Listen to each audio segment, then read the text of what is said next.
on is your back to use his legs and his elusiveness to make people miss and pick up the first down. In this case, it didn't happen. So now we get set to see Houston for their second drive of the ball game. They were successful last time finding the end zone on their opening drive of the season, and they'll get another shot here with a 1st and 10.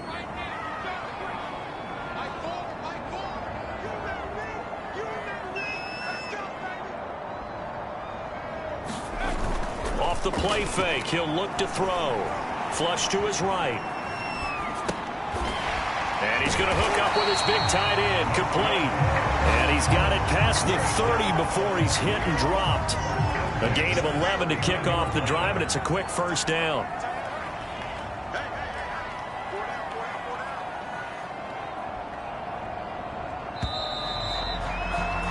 After one, 7-0 on EA Sports.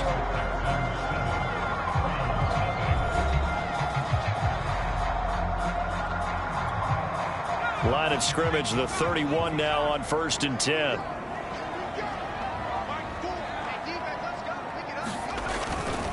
They'll try the right side with Jones. Malik McDowell there to make the tackle. Oh, that's a real nice job there by the defense in front. They just engaged and held their ground. But how about the guy who made the play? We often talk about whether they take a good first step or not. Many times you just don't take any step. Just get your feet moving, get your body going, and then once he made the read, he was able to make the play. Here's a throw to his running back. It's complete. And to the 42-yard line here and brought down there. That one, a first down pickup of 8. Looking to throw. And his throw here's incomplete. As a defensive back, you have some weapons at your disposal that we don't often talk about. And you can read the receiver's eyes, you can read his hands, and you know that the arrival of the ball is imminent, and that allows you to make a play on it and oftentimes knock it away. And that falls to the ground, incomplete. A nice job of bodying him up defensively, and now it brings up 3rd down. Back to throw again. And he'll be taken down, but not before he works it past the 50. He had the touchdown earlier. This one's going to get him a first down.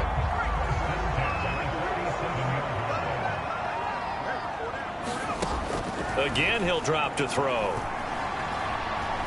Escaping the pressure right. It's caught on the right side at Smith. And he is tackled inside the 40, not quite to the 35. 10 more there and another first down.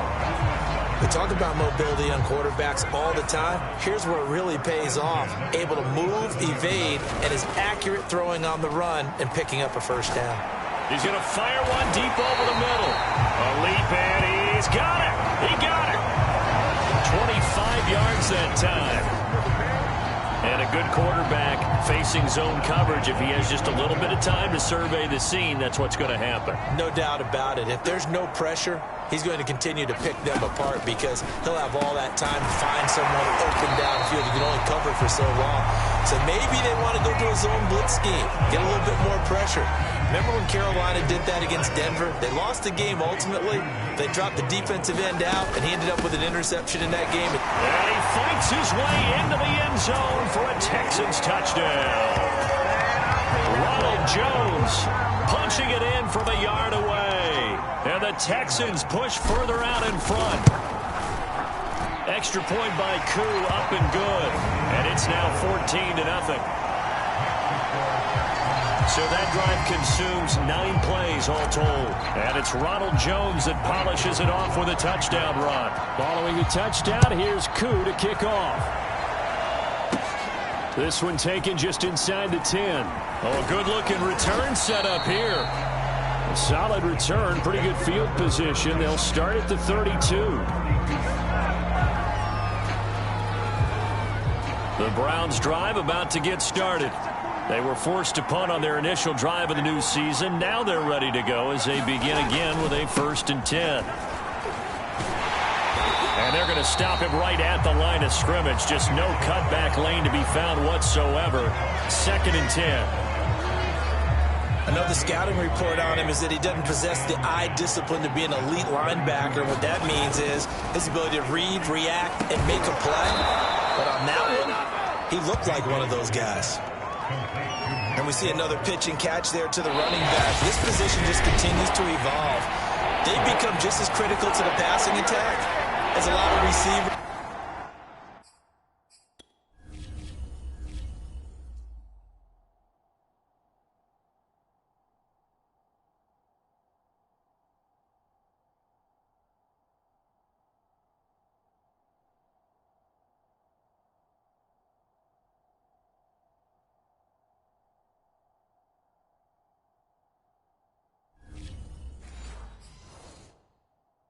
Tight ends, because their ability to make people miss in the open field can really generate big plays for an offense.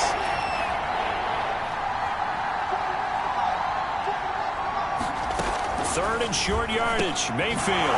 That's out to Chubb, complete. And he is going to have a Browns first down, and he was able to get it by plenty. A gain of 8 on 3rd and 3. Throwing over the middle, but it's incomplete. You've always been very good about checking my math. Am I correct? That's the first time that it's been incomplete when they've thrown it to him? Yes, he had caught every other ball coming his way. So they feel like they've got something really good going there, and they're going to continue to go there until the defense makes an adjustment, takes it away. Well, they finally made an adjustment there. We'll see if they can build on that stop. And he'll take this from 147-yard line to the other. A gain of 6. Mayfield with it once more. They get 6. That'll leave them with 3rd and 4. Jonathan Bernard with a big-time sack on 3rd down. It's a loss of 7. These sacks now, they're starting to pile up, Charles. And that front 7 defensively, they've had their way with this offensive line. And I think at this stage, we have to start thinking about different play calls. We've got to start helping this quarterback out because the entire game he's been under siege. I don't care what the down and distance. They've got to get the ball out of his hands a lot quicker. And he's got to be fired up about that effort. I don't think he could have walked down and placed it any better than where he ended up putting the football. That was excellent. Now we get a peek at the captain of this offense heading back out there. He's played a pretty clean first half, a touchdown, no interceptions. Frankly, that's what they expect out of him. They want to see the ball thrown and thrown well, and he's able to do that and put it in the end zone. They'd love to see more of that before this game finishes. But right now, he's got his team in a good spot. A good spot, maybe looking for touchdown pass number 2 here in the second quarter. And this throw incomplete. And the defender all over him that time, but it's going to lead to 3rd down. Now they face a 3rd down and 4 after that incompletion on 2nd down. This time they stay on the ground. And they'll indeed stop him on 3rd down. And now what do you want to do with your timeouts? And they're going to take a timeout defensively. So with 4th down coming up, they go ahead and burn it and say we'll see what happens. And they're going to at least line up to go for it here on 4th down. They're indeed going for it as they look to throw. And incomplete on the deep ball. Boy, a curious decision to go for it. Doesn't pan out. And now, boy, the ball's going to go over on downs here inside the 10-yard line. Rohrwasser's kick is good. And they will get themselves on the board here at 14-3.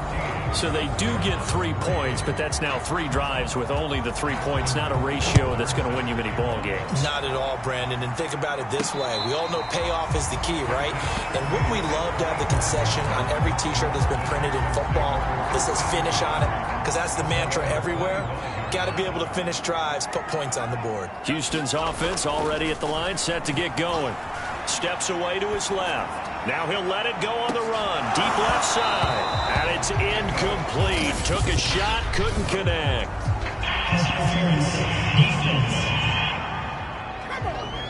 So that PI call will give him one more play. And it'll be an untimed play as well. Now the half will end after this one, unless there's another defensive penalty.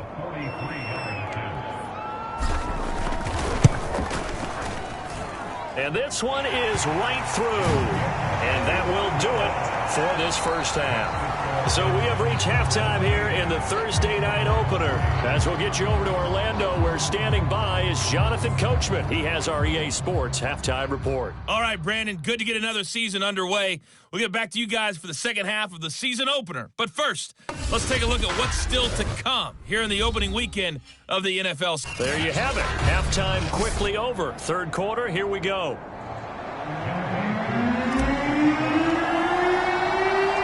We'll see if week one fatigue becomes any kind of a factor as we are back underway in the second half.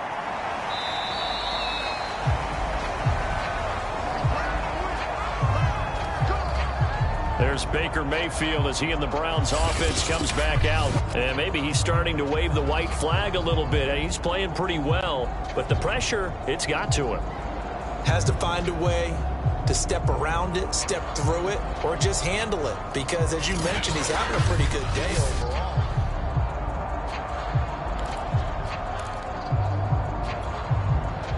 The Browns drive about to get started. And right out of the gate, they face what you'd think could be a pretty important drive. I would say so. You know, they're down 2 scores. That's not the end of the world.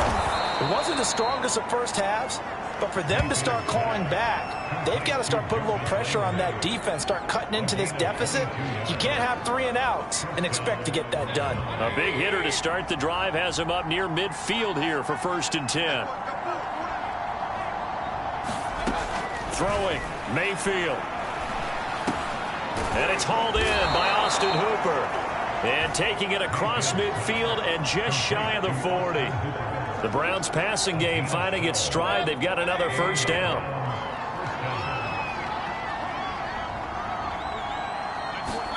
Mayfield off the play fake.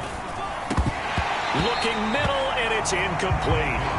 Another attempt, another incompletion. And when I look at the scoreboard and where we are in this game, it comes to mind that they have to start getting the ball in the hands of their playmakers. Throw it to the guys that maybe can take a short pass and turn it into a long gain or make people miss downfield. They've got to have points. And the guys who can put the ball in the end zone, they're the ones that need to touch the ball. This offense in desperate need of a conversion as they come up on 3rd down. Mayfield. And that is incomplete. He's had trouble finding open receivers all game, CD, and that's because really there hasn't been many. This defense has been all over them. Yeah, they're one of the better defenses in the league, and every time I talk to someone around the NFL, they all say the exact same thing. They're so fundamentally sound, it's hard to execute against them. Down here in the 3rd quarter, obviously that's one they could have used. Yeah, and one of my favorite special teams coaches in the NFL told me what separates the kickers in the NFL versus the ones who are not is not the misses. It's the second miss in a row. Best kickers in the league, they don't miss 2 in a row. He's got to get his head back together in case he gets another shot. Looking for more there on 1st down, but this throw downfield, incomplete. They've been trying and trying, but they haven't sacked him yet. He's been able to get away and make plays. Tried to make another one downfield right there, but to no avail. They'll have to keep up the pursuit, though, and not let him get hot. He's going to go up top again. He's got him in, complete. And he takes this way down, deep into Cleveland territory. A gain of 32 that time. So a big play as it gets him all the way down to the 20 now for 1st and 10. Eluding the pressure right. Touchdown, Texans. Devontae Smith, a 20-yard touchdown. And the Texans are looking good here in the season opener as they're able to extend their lead. Koo able to connect on the extra point. And the lead now to 3 touchdowns at 21. So they only needed 3 plays on that drive. And the result, a Houston touchdown. Following the touchdown, here's Koo to kick off. Returning it, Johnson. And he'll be out of bounds across the 25.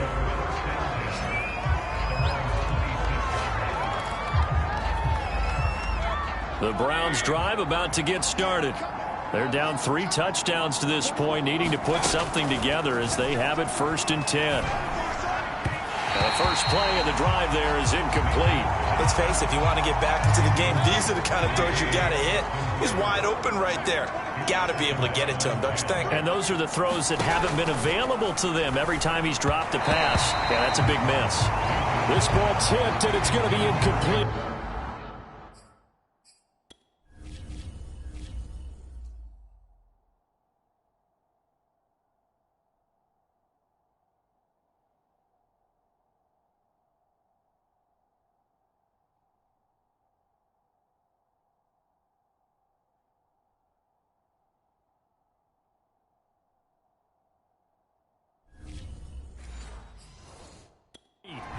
Fortunate maybe to get that back. It's third down. This offense in desperate need of a conversion as they come up on third down. Here's Mayfield. Looking for Johnson, and it's intercepted. Picked off at the 30. And they will score a pick six for the Texans TD. Folks, remember this, his first NFL game, a rookie getting playing time here in week one, and he comes through with a giant play there, an interception return for, obviously, his first NFL touchdown. Do you think he dreamed that last night at all? No chance. Not one whatsoever, but he got it done. Extra point by Koo, up and good. And that'll increase their lead to 28. A heck of a play there defensively, getting the interception, navigating his way into the end zone for the touchdown. So they throw the pick six. They'll get another shot at it now as this one's in the air. Taking it about the 1. And he's up across the 25 and down at the 28.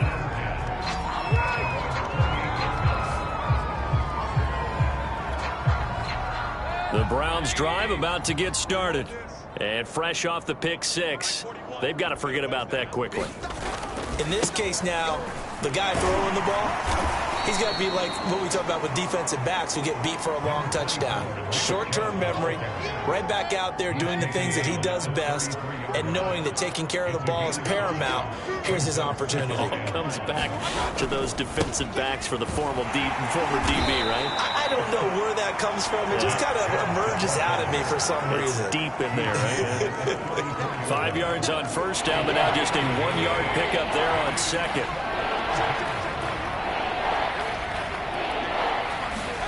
Mayfield from the gun on third down. And that's going to be caught by Peoples-Jones. And he'll be taken down, but not before he gets into enemy territory. Just what the Browns needed there. Good for a gain of 17. There's a nice pickup right there, and after watching that play, I'm thinking about all the lost opportunities that they've had so far in this game. But right now, just focus on continuing to move the ball the way they did on the last play. Now a clash of bodies here, and it's intercepted. Picked off at the 47. And his guys are going to get the football at their own 47-yard line. This defense, Charles, coming up with another interception. They have really done an excellent job of locking up these receivers. Yeah, they're really on fire. They are actually doing what they talk about all the time, which is plastering to receivers when they're in their zones. They didn't give up a touchdown the first half. Haven't done so here in this half either. Blanket in the field going all the way back to the opening drive, and they come up with a pick right there.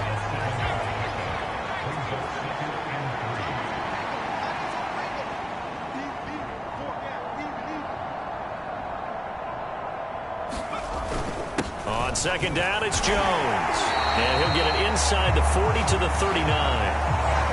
7 yards there and a first down. So many teams want to throw the ball in this situation nowadays, but I love watching a team that has enough confidence to go ahead and run the football in that situation. That's almost a tendency breaker. Sliding out of the pocket. And a throw right sideline is complete. And they'll wind up getting this one all the way down inside the 20. 23 yards, the final tally.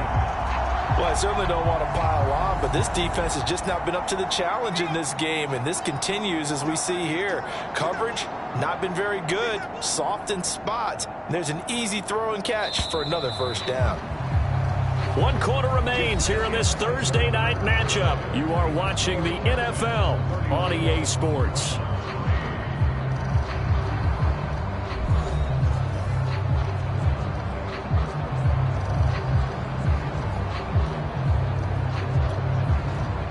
Ball down to the 16 here for 1st and 10. They'll look to throw. Steps away. He completes it to Jones. And he's brought down just outside of the 10 at the 11. It's a gain of 5 on the play, and it'll bring up a 2nd down.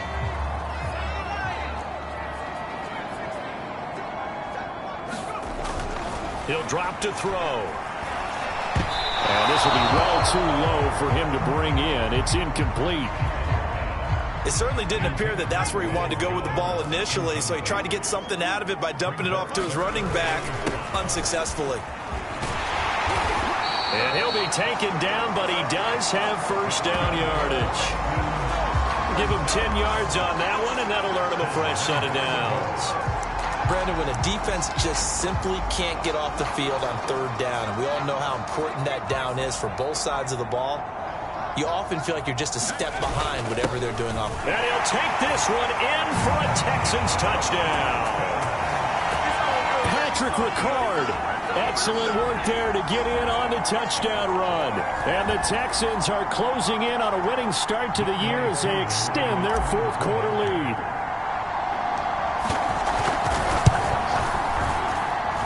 Koo able to connect on the extra point, and the lead will swell by 1 more.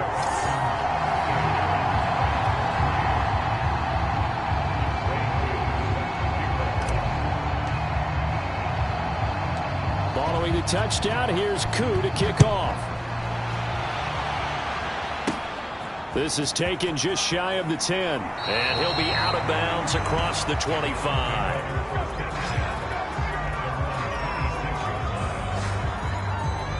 The football going back over now to the Cleveland Browns. And no doubt this is not the way that they had hoped to open their season. Thoroughly outplayed here in front of the national audience.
The Browns drive about to get started.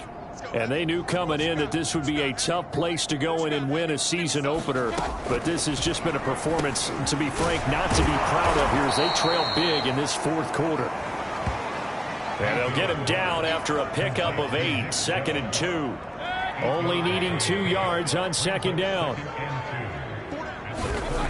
To throw, Mayfield. That's complete to Peoples-Jones. And able to rip off a big chunk of yardage before being dropped inside the 40. 28 yards the gain there on the catch and run. Oh, that was a nice job there. Quarterback and receiver reading the pressure that was brought. They both knew it was going to open up the middle of the field. Nice little shake and bake at the line of scrimmage. Pressure comes and down goes Baker Mayfield. We've been around this league for a while, and many coaches never pull their starting quarterback, almost no matter the situation. In this case, though, I think he's got to make a decision. He's taking a pretty good beating out there. Yeah, with the deficit, maybe not wanting to risk an injury. Pass protection has been a problem all night long as they come up facing 2nd and a bundle. Another try after the 1st down sack. Mayfield to the right side, and he's got Landry complete. And he'll go out of bounds after taking it a little further down inside the 40. The Browns on 3rd down. 3 for 7 so far in this game. This is 3rd and 9. Mayfield to throw it. Going out wide, finds Chubb. And he'll be brought down at the 34, well short of the first down marker. 3 yards, all they could muster there, and it'll bring up 4th down.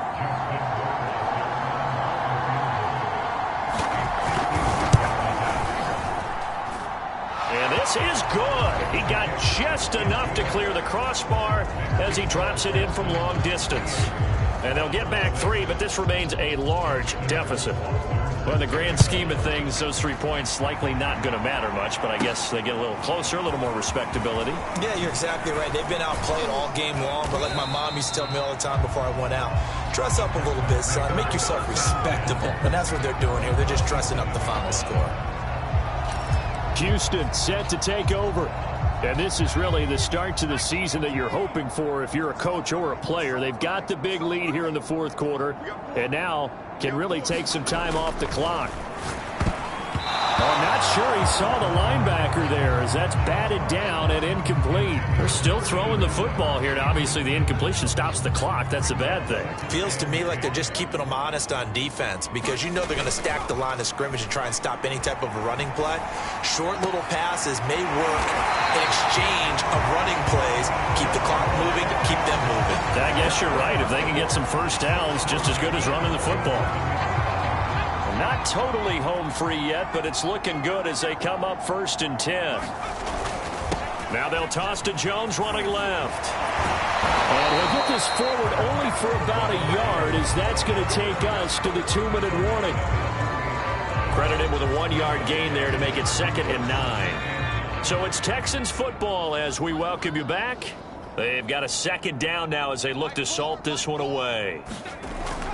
2nd down, another shot for Jones. Looking for a seam, but finding none. He'll get back to the line of scrimmage, and that's it. No gain on the play there, so that doesn't help. Now they're looking up at a 3rd and 9 situation. Now Schaub. Oh, he's got a man wide open, complete. And he is going to have a Texans first down as they're able to get the 3rd down conversion. From the 32 now, here's 1st and 10.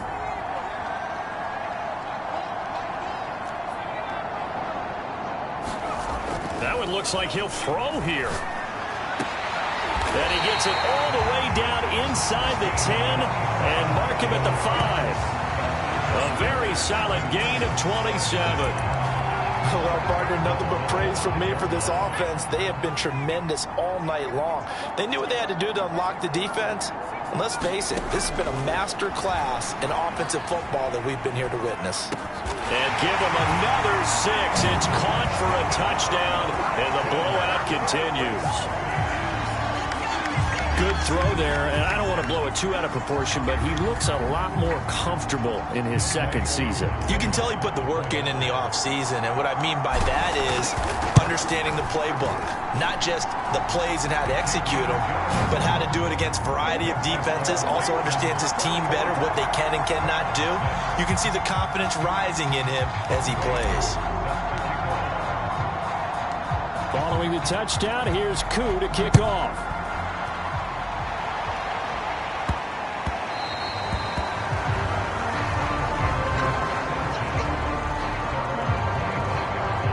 Cleveland geared up to take the field.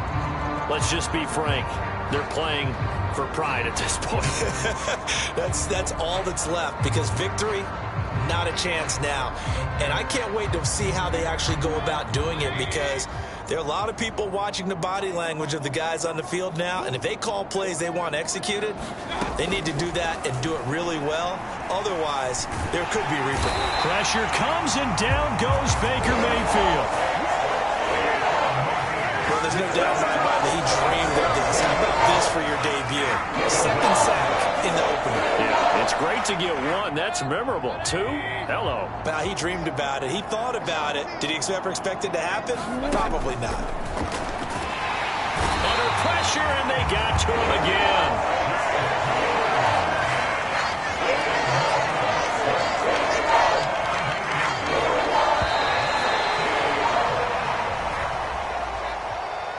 friend, for the players, it's good for them to get that first game under their belts. For you and I, that first Thursday night game, also good for us to get that under our belts, wasn't it? It was no longer preseason. We were into the regular season, the first game of the year.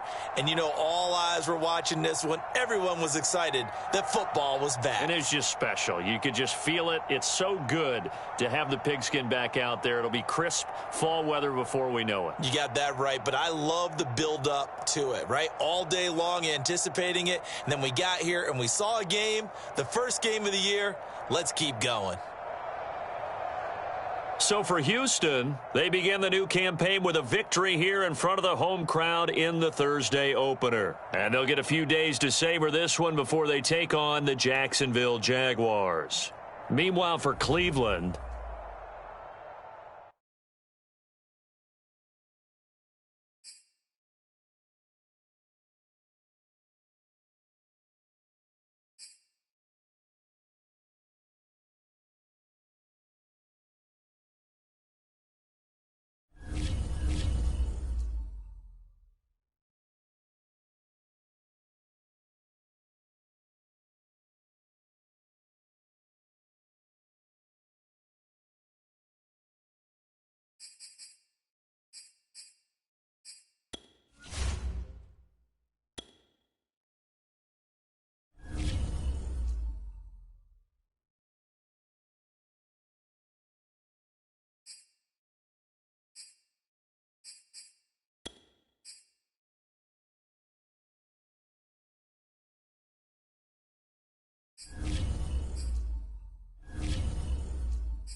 Today,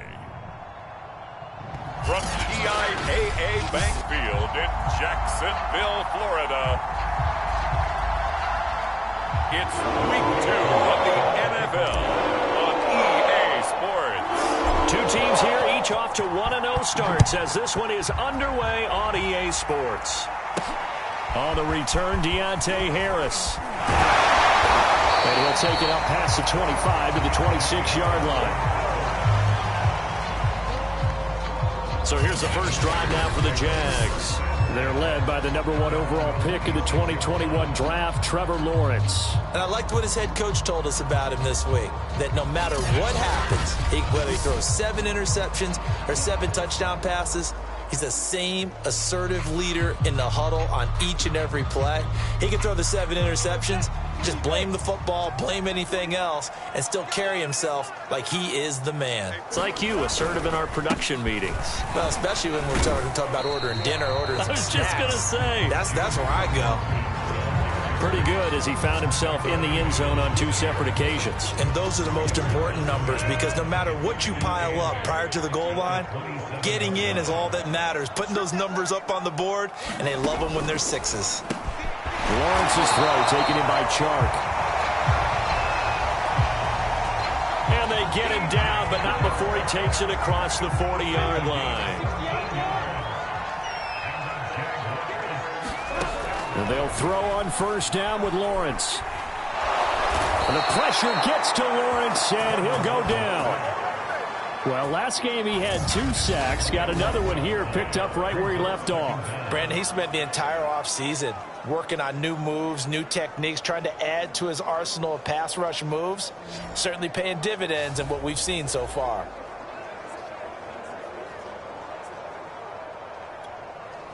So after the sack, a scenario you certainly don't work on too often. 2nd and 24. Another try after the first down sack.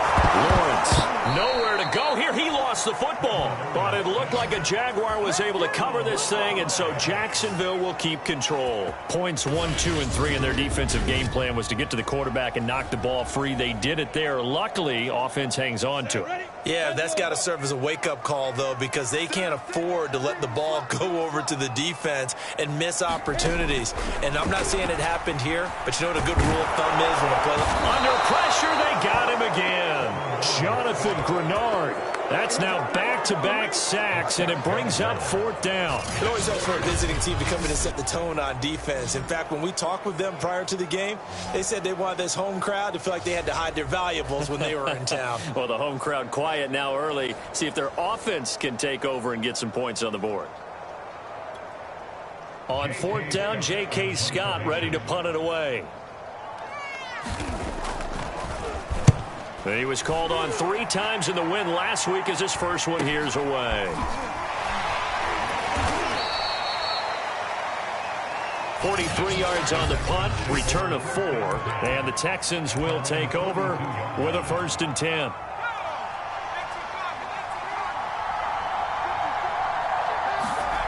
Here's Schaub. Flushed out right. And he's got his big tight end here. And he's going to be taken down here with a penalty flag on the field.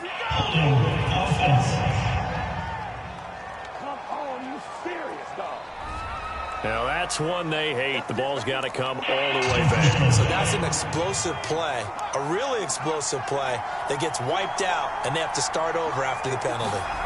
Now a play fake here on first down. He'll buy some time right. Oh, he's going to take a shot right away. And that's caught inside the 35. And they'll get this to the 30-yard line before crossing over out of bounds. They give him a gain of 38. In our pregame meeting, all they talked about was keeping him hemmed in and wanting him to make his throws from the pocket because they knew he was pretty dangerous if he got outside, and he just showed it right there. Pretty good arm, too. Buying time to his left. And he can't get rid of it. He's taken down. And that's their first sack of this game, but how about last week? 6 sacks, great coverage downfield, which helped that pass rush. They are really working in sync right now.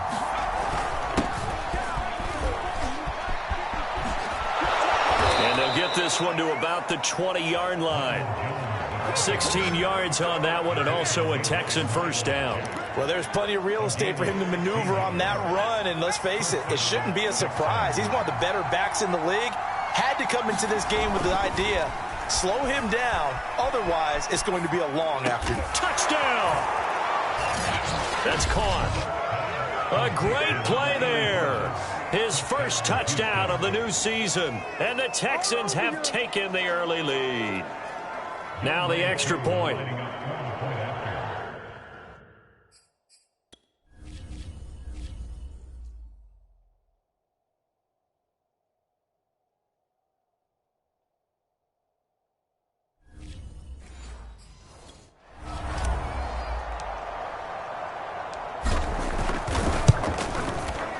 A good hold in these wet conditions. The point after is up and good, and it's now a 7-0 game. Just a 4-play drive that time, and it results in the Texans finding the end zone. Following the touchdown, here's Koo to kick off. Here's Harris to return it. And a nice return sets him up pretty good here right at the 30-yard line. Trevor Lawrence and the Jacksonville offense ready to go back to work. What can they do now, Charles, to make sure this highlight montage doesn't continue to show more pressure and pressure and pressure? You feel like it always comes back to leverage, don't you? Who is going to win that battle of the offensive and defensive lines? Low man wins. We talk about that, but we think about it in a running game. Well, guess what? The same thing happens when you're trying to pass protect. Are you low? Are you balanced? Are you in a position where the pass rush won't bowl you over on their way back to the quarterback? They've got to reestablish that in order to try and keep their man upright. As they have been bowled over a lot so far in this one. The drive starting with a first down, 11 yards on that pickup. Out of the gun, it's Lawrence. Looking sideline, incomplete. Well, this defense for the Texans, terrific last week in the season-opening victory. And what keyed their victory? The pass rush. Got to the quarterback 6 times for sacks, and plenty of other turbulence in the pocket for him as well. Hard to throw the ball downfield when all you're seeing is opposing jerseys come at you. Everything looked right on that play except the conclusion. He dropped it, an in route, going into a little bit of traffic. Maybe in the back of his mind, he was wondering where the hit was going to come from. On third down, Lawrence.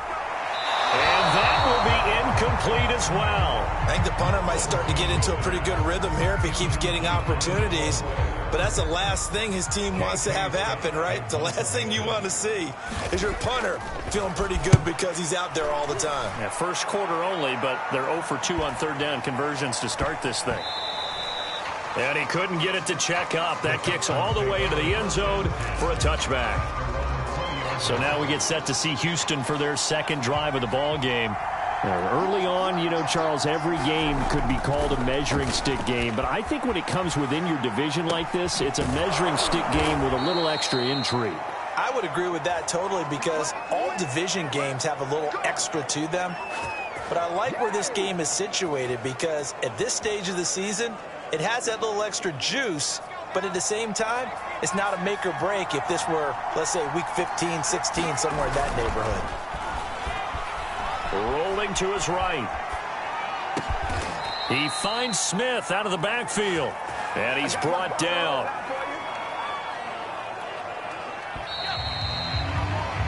After 1, 7-0 on EA Sports.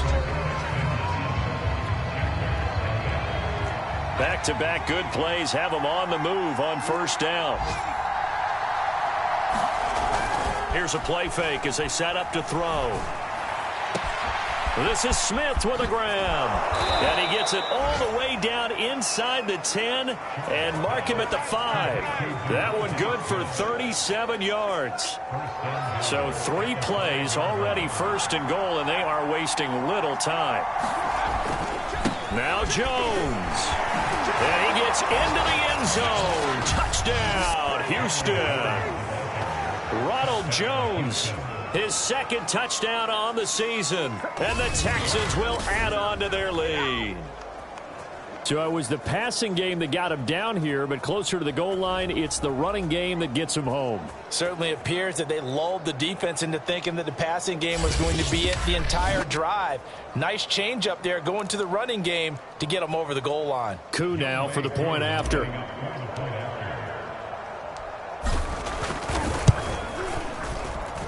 And it's good to make it 14-0. So that drive, 4 plays. And it's Ronald Jones that polishes it off with a touchdown run. Following the touchdown, here's Koo to kick off.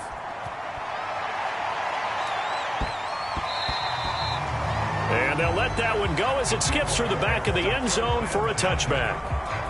Trevor Lawrence and the Jacksonville offense ready to go back to work. And I guess the question, Charles, is what's the formula for keeping him better protected? Because as we see, the protection, it struggled. And normally what you get is renewed determination. When the big guy gets hit, That usually sparks people. Hey, we can't let this happen anymore. They take it personally. He's not supposed to be on the ground, but that hasn't been the case so far in this game. So maybe they've got to figure out how do they get rid of the ball faster to help out the offensive line so he doesn't get hit as much. And we'll see if they can keep him off the ground now going forward. And from the 25, they work this to the 29, a gain of 4. I'm wondering if the same thing went through your mind as mine.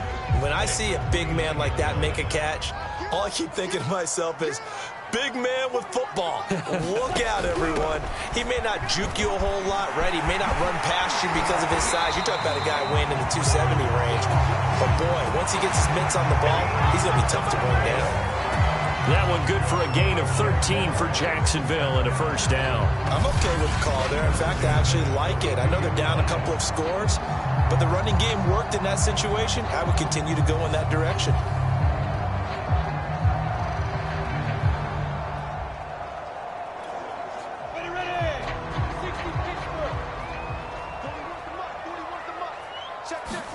They go play action with Lawrence. Oh, he was hit as he threw it there, and that one winds up incomplete. Some of the fans here don't seem too happy about what we've seen in this first half. No, not at all, and I understand why. They've looked lethargic, out of sync, and it shows on the scoreboard. Throwing again on 2nd and 10. Lawrence, his throw incomplete. So much of his game is focus and concentration. And whenever I see guys running the in route, I know that in the back of their mind, they're always wondering who's lurking inside that might put a big hit on them as they try and catch the ball. Oh, this will be incomplete. The rush gets home just as he was letting that go. That could have been worse. Instead, it's 4th down. Well, this...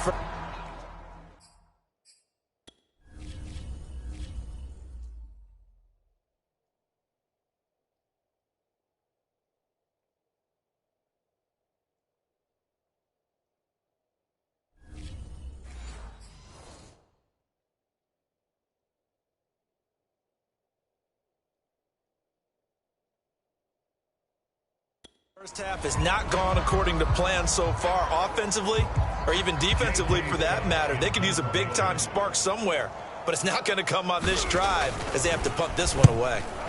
He's been a busy man here in this first half as he gets it away.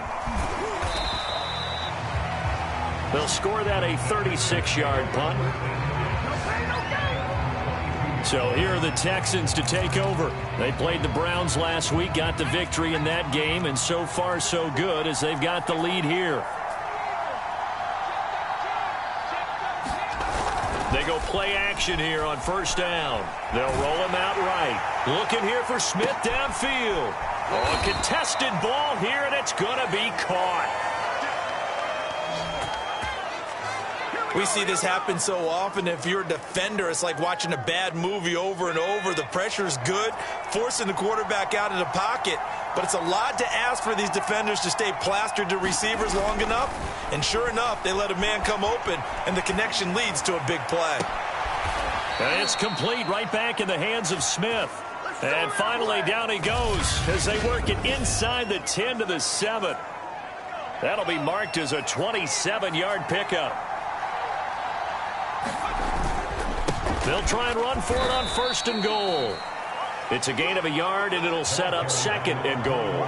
Be interesting to see now what they do offensively down near the goal line after not much there that time. As the offensive play caller, that may change your sequence now. Instead of coming right back with a running play, you may have to go to the air. On 2nd down, it's Rodriguez, and he'll take this into the end zone. Now, hold on here. We do have a flag down, so let's see what this is about.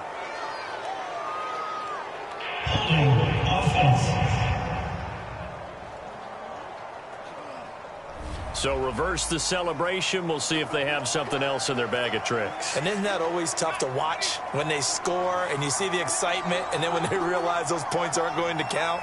Can they get it back together and find their way back to the end zone? He'll look to throw. Being chased out left. And it's incomplete. He's trying to get that to Brevin Jordan. But now it's 3rd and goal.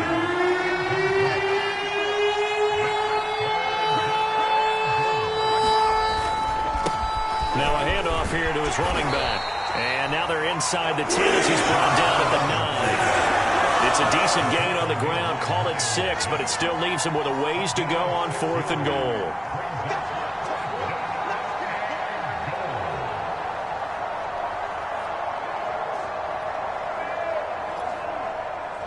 Two minutes to play, first half. It's 14-0.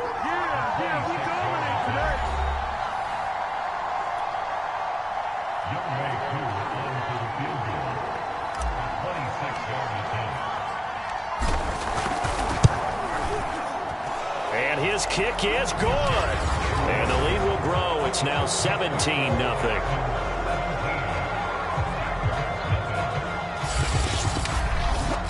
So a nice kick there as they are able to add on to their lead.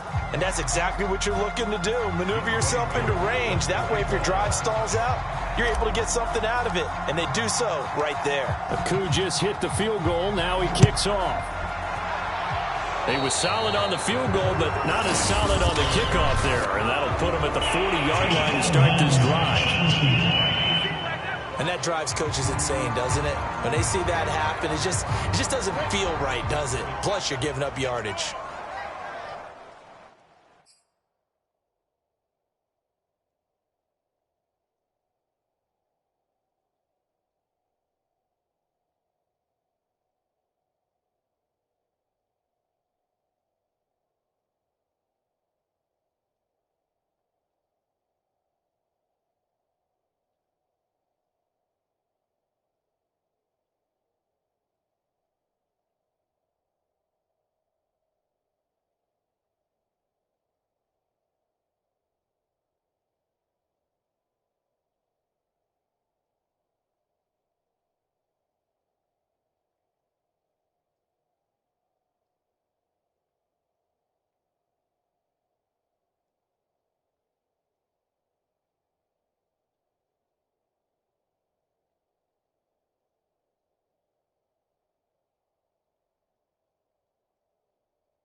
On first down, Lawrence.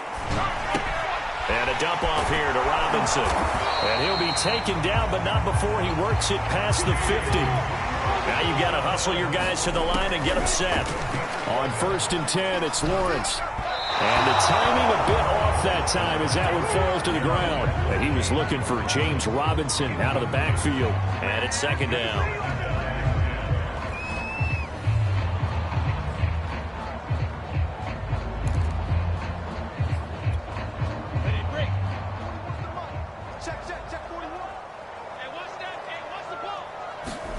They go play action now. Lawrence. Into a double team, and it's intercepted. Picked off at the 17. And a big turnover there as his guys will get the football back. So this is something we didn't see at all from this offense in the victory last week. That's a turnover. They didn't have any, but giving the ball away here in the opening quarter. I love the surprise in your voice because it's exactly what you stated. Didn't see it last week, but it was a key to their win. And it'll be a key to this game as well, protecting the football. Didn't get it done there. Out to his left. And the throw left sideline here is caught, but they'll rule it incomplete. Couldn't keep his feet in. 2nd down. You can tell they wanted to get that ball downfield, but they had nothing working in the secondary, so he dropped it off to the running back. That one ended up incomplete.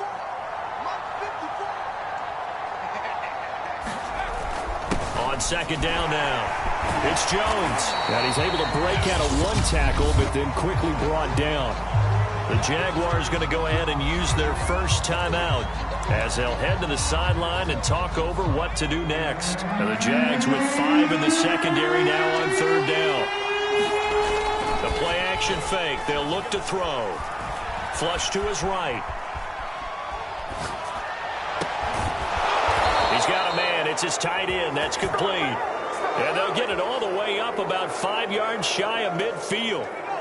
They give him 27 yards on the third down conversion. Back to throw now on first down. And this throw a bit late as he couldn't reach back for it. Just a little beyond the reach there of his receiver. That's probably one he wishes he had back. He wishes it had been 7-on-7 in practice, or maybe even routes versus air, because that's a completion he makes, what, 9.9 times out of 10? Just missed that one. And he will have a first down as they're into field goal range now at the 30. Now a timeout called for by the offense, as they'll stop it with a little over 30 seconds to go in the first half of play. They'll look to throw again. Looking left side, it's complete. He's got it. Now the Texans will use one of their 2 remaining timeouts, as they'll stop it with 25 seconds to go here in half number 1. Inside the red zone here, they'll look to throw. Escaping the pressure right. He'll get just a yard on the scramble. It's second down. They brought the blitz that time, and I thought they were going to get to him, but instead, he flipped it on its ear and ended up picking up positive yardage. I thought he was dead to rights, but you are exactly correct, sir. Able to turn that into a positive gain.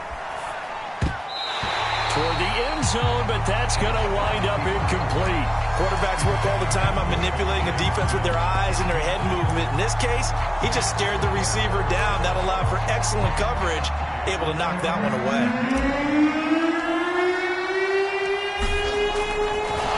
And it's a fake. He's going to throw it. And this one will not work out. It is incomplete.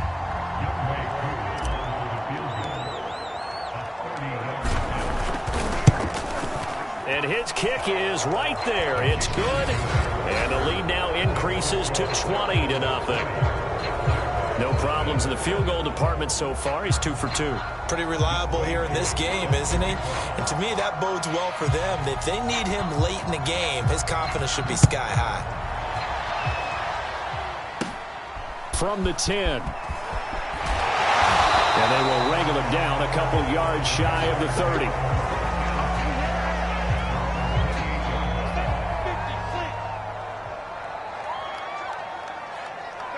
All that remains is to snap this once, and that'll do it for the first half of play. So we have reached halftime here. It's the visitors, the Texans, out in front, as we now go downstate to Orlando and check in with Jonathan Coachman with our EA Sports Halftime Report. Okay, Brandon, we'll get you back to you and Charles in a bit, but first it's time for a trip around the NFL following an eventful opening weekend. Let's see what's happening in week. And now, due to apparent time constraints, we fast forward to the beginning of the second half. Forecast calling for more of the same. The rain set to continue as we are underway in the second half. Taking it about the 1. And not much happening on the return as he'll get this to about the 23.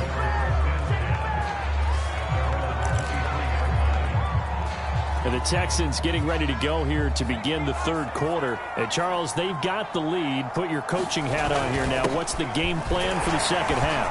I think getting the running game going a little bit more, because I thought in the first half they didn't get it moving the way that they would like. They had success throwing it, but I think these first couple of drives, they'll want to get those running backs going and give them more opportunities, and I will guarantee you that those guys were lobbying for them in the locker room at halftime. And he'll be taken down, but not before he gets into enemy territory. 2 catches in the first half. Now he's got a third here, and it's good for a first.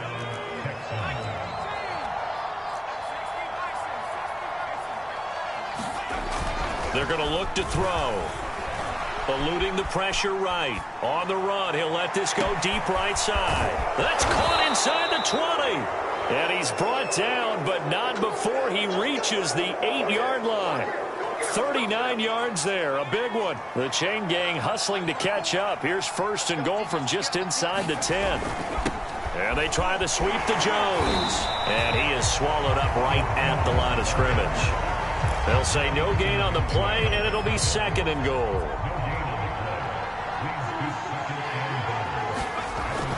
Now back to throw. And that almost their first INT of the ball game. Had his sights on it, but he couldn't seal the deal.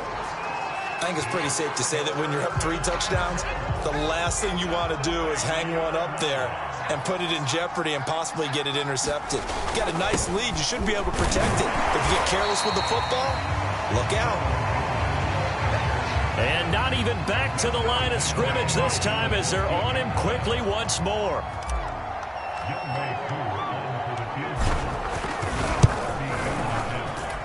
And his kick is indeed good. And that will up the score now. It's 23-zip. So put another 3 on the board. All things considered, a good opening drive to begin the third quarter. And as a defense, the way that this game is going, you're excited to see those points go on the board. Gives them a little bit of leeway to play with when they're out on the field, but they're real excited to see their offense score. Now they get to go out there and do their part. Here's Harris to return it. And he won't quite make it to the 25.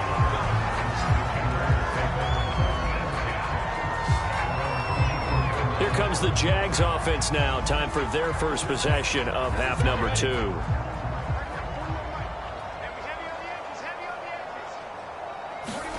Now Lawrence on first down.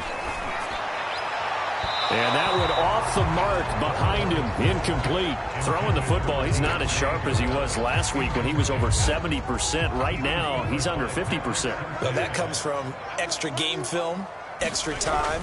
You know those guys watched him all week. They're trying to find Chark, but it's intercepted. Picked up by Justin Reed. And they will score a pick 6 for the Texans TD. This D wanting to put it away before we even get to the fourth quarter, widening that margin a bit further. And while they won't just empty the bench just yet, if you're a backup, start loosening up. I think you'll get a chance to play before this one is over now with that type of a cushion. Extra point by Koo, up and good. And that will extend this big lead.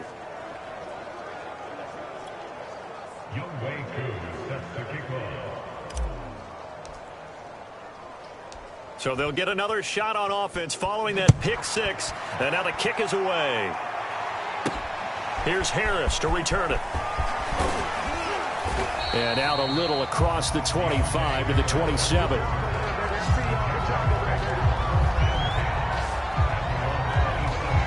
Jacksonville back on offense and ready to take over. They've got to dig down deep. I mean, they need something right now, really anything to cling on to. This offense has struggled.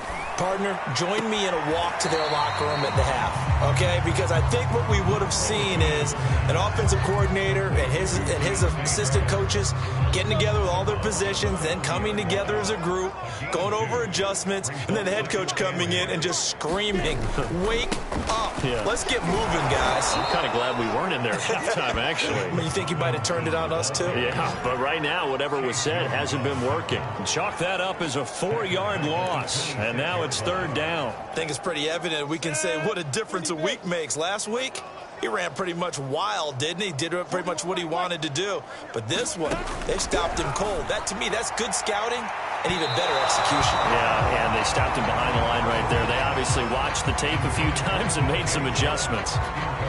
Here's J.K. Scott now as he'll punt it away for the 4th time today. He's averaging just under 50 yards a punt as he gets this away. So a change of possession here on the punt. Here again comes the captain of this offense leading his crew back out there now. How do you break down his game so far? Just the 1 touchdown pass, but sometimes the touchdown pass stat category, that doesn't tell the whole story. It really doesn't. Not until you balance it with the error side, you know, and in this case, he hasn't thrown any interceptions. So a lot of people would call this almost a... And that is going to be pulled in one-handed. Wow. Always a benefit to have a quarterback that can roam outside of the pocket, make that throw, and I guess it's helpful to have a guy that can come down with a ball like that. All of that ties in together perfectly. Imagine being on the other side of the ball, though. You think you've got coverage. The play gets extended. Now you've got to find a receiver to plaster onto before the ball gets there. Very difficult to do. On first down, Jones. And now they're going to get him down right at the line of scrimmage.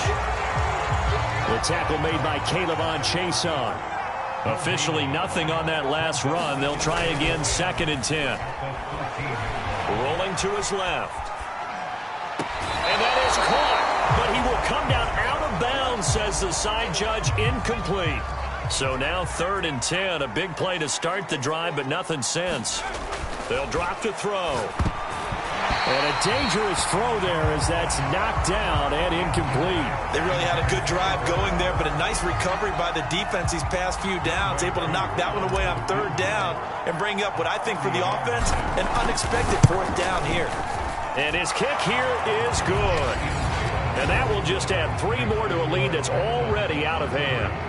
So tack on 3 more, though this, it's just a rare drive where they did not find the end zone. Yeah, you're right about that, partner. But at this point, I don't think you're too concerned about that. You just want to possess the football for a while and drain the clock. If you can get 3 out of it, that's great, too.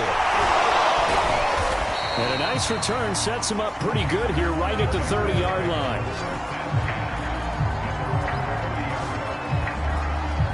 Out comes the Jacksonville offense as they get set to take over here. And here we are almost through 3 quarters of play, and this passing game still has not really found any kind of rhythm. Put it mildly, because they're not even over 100 yards yet. And in today's NFL, where it's a pass-first league, that is quite surprising. Not many teams patient enough to stick with the run. Everybody wants to advance the ball through the air. They've got to get their timing back. This defense is just flat getting after it. They have not given up much of anything in the run game. Case in point right there. On 2nd and 11 now. Lawrence. He'll fight his man, Laviska Shenault. And able to get this one across the 45 before he's brought down. And that is going to do it for this 3rd quarter of action. This is the National Football League on EA Sports.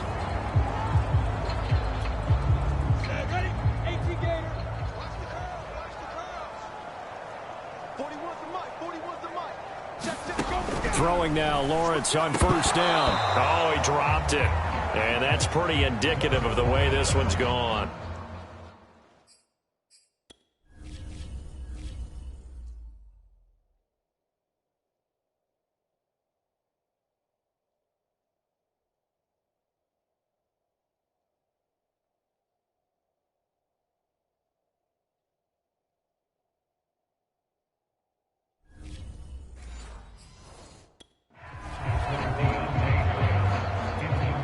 Here's 2nd and 10.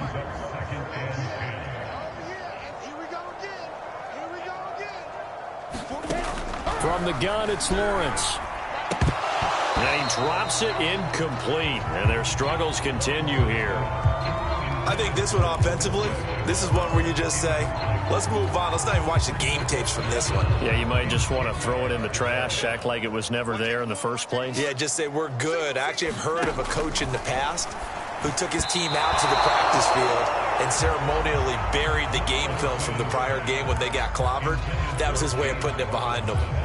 And they're indeed going to go for it here on 4th down. So trailing here in the last quarter, let's see how this plays out. Now they go for it on 4th, but this one is going to wind up incomplete. The Jags come up empty on 4th down. And the Texans take over an excellent field position. Being just short of midfield, they decide to take a crack at it on 4th down. They don't come through. Sometimes it's just showing confidence in your defense. You know that they're good, and they'll take care of you. A lot of coaches during the week will announce to their team, we're going to be aggressive, guys. We're going to go for it. Hey, defense, you got me? A little bit of a challenge to them to see if they'll pick up the rest of the team. We'll see how they respond now. Clearly wasn't outside of the tackle box. There's your penalty. And accompanying that penalty, a loss of down. Back to throw. Wide open receiver complete. And he'll go down, but not before getting this inside the 30. 28 yards the gain there on the catch and run. So in Jacksonville territory now. Here's a 1st and 10 as they're down to the 29-yard line. He's going to let it go deep for the end zone. And got his man. It's caught. Touchdown, Houston. A great effort there. His 2nd touchdown on the season. And the Texans are looking to make it 2 straight as they add on to this 4th quarter lead. Now Younghoe Koo for the extra point.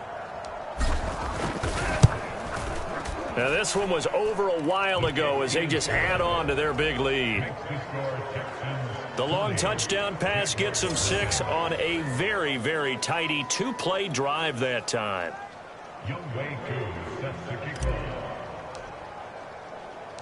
Following the touchdown, here's Koo to kick off. Here's Harris to return it. Now a crease here as he's past the 30. And pretty good field position here. He's out of bounds right at the 35. Jacksonville set to go again offensively. And let's face it, this drive is not going to have any bearing on this game, but it's kind of important for one reason, isn't it? It certainly is. You got to get points. And, okay, all right, I'm being facetious here, but you get points. You feel a little bit better about yourself as you move. The pressure gets to Lawrence, and he'll go down. Chase Young picks up his 2nd sack of the afternoon. And you can say that is just another cherry on top for this defense and that entire team. But really, this defense has sparked what's been an impressive effort here in this one. And notice you used the word sparked because you're not seeing that on the other side of the ball, are you? The offense right now, the spark has left their game, and it's been because of what you described, that defensive pressure. The Jaguars on 3rd down. A pretty woeful 0 for 5 thus far. And he's going to be intercepted for the 3rd time thus far. Picked off at the 36. And they will score a pick 6 for the Texans TD. Making back-to-back weeks now with a pick 6 for him. He had one a week ago. Talk about being in the groove, and what are the odds of what we're seeing right here? You don't see it happen very often. Listen, if you get a pick 6 in a season, it's been a big year.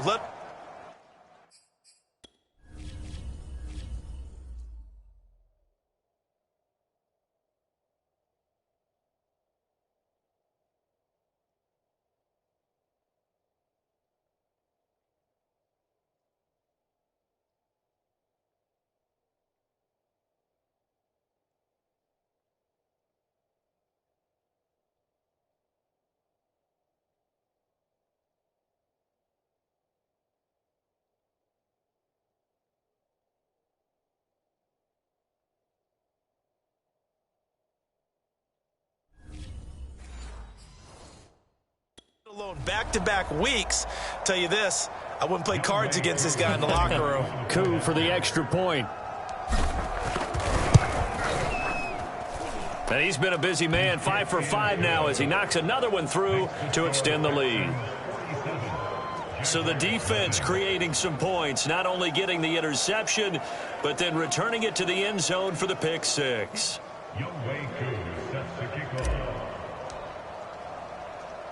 So they throw the pick 6. They'll get another shot at it now as this one's in the air. This will be fielded inside the 5. Now a hit and a loose football. And the Texans scoop it. And they will bring this one back. A fumble return for a Texans touchdown. But that's got to be so disappointing for a defense. You know, you force the fumble, think you got a chance at a turnover, and instead, not only do you give up the football, you also give up a touchdown as well. Yeah, you just think to yourself, you've done all the hard work, right? You forced the fumble, but when they didn't come up with it, I think they relaxed a little bit or maybe lost their focus as well, and it ended up turning out to be a touchdown against them. Koo able to connect on the extra point. And the lead will swell by one more.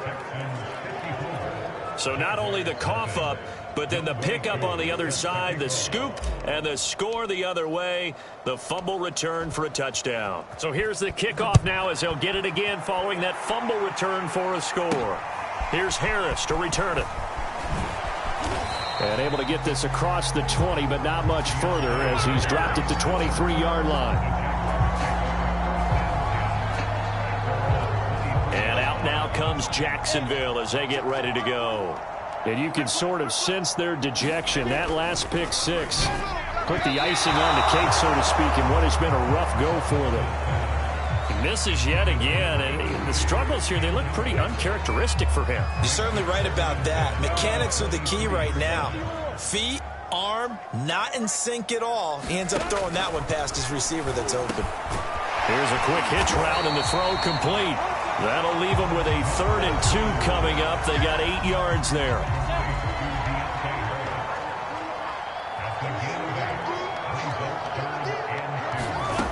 Now Lawrence. Oh, had his hands on it, couldn't bring it in. Pretty symptomatic of how this game's been going.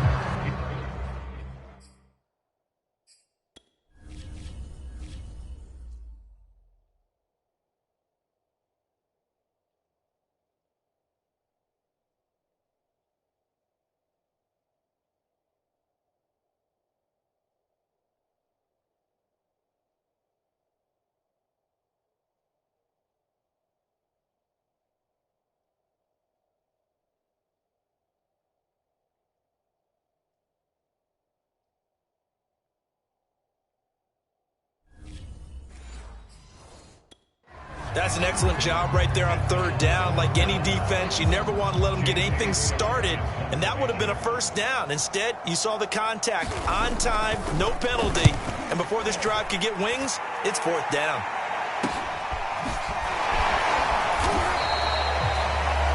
It'll be a net of 39, 41-yard punt, 2 on the return. And now out comes Houston. With this lead and the football, things obviously looking good, but maybe, you've taught me this before, maybe this is where the defense is hoping that the offense helps them preserve that shutout that they've got going. And it has to be in the minds of the offense that they know how rare it is to get a shutout. So take care of them, protect them, take care of the ball, move it downfield, run the clock down. You don't want your defense to have to go on the field again the rest of the game. Reward them. On 2nd down, it's Jones. And he powers his way up past the 30. 5 yards. Now it's 3rd and 5. That's it. That's what you want. Straight ahead positive gain. Just keep that clock ticking. Again, it's Jones. Room here to run. And he winds up getting this all the way down to the Jags' 23-yard line. 80 yards rushing for him now as he has been tremendous all day long. So the big play gets him all the way down to the outskirts of the red zone here for 1st and 10. They'll look to throw here. Flushed out right. And his throw is incomplete.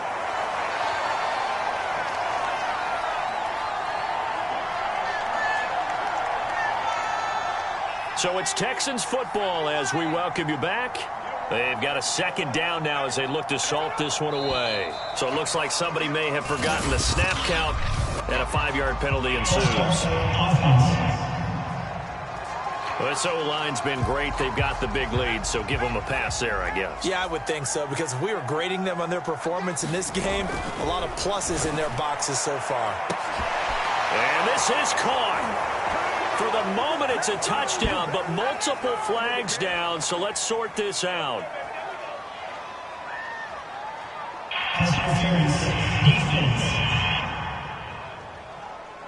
And yes, they want the points, so they will decline the penalty, no question there. You don't think they spent a couple seconds mulling over what the penalty would do? I don't even know why they asked the sideline. Not at all. When you put the ball in the end zone on a takeaway, take the points and keep moving. Extra point by Koo, up and good. And that will extend this big lead.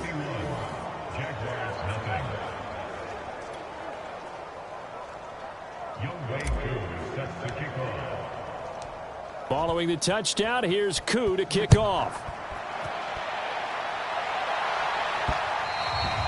And that one will bounce out of the back of the end zone, so we will start here at the 25. Jacksonville back on offense and ready to take over. These guys had to punt their last possession, and that's become too familiar of a refrain. Too many of these drives just wound up going nowhere. But you know how in baseball, when the pitcher gets a base hit and he's on base, they bring his jacket out to him to keep him warm? A lot of times the punter goes to the sideline, puts on sweatpants or a wrap over his leg to keep it warm. He might need a massage from the trainer right now from all the work he's getting. And that one going to be off target and incomplete.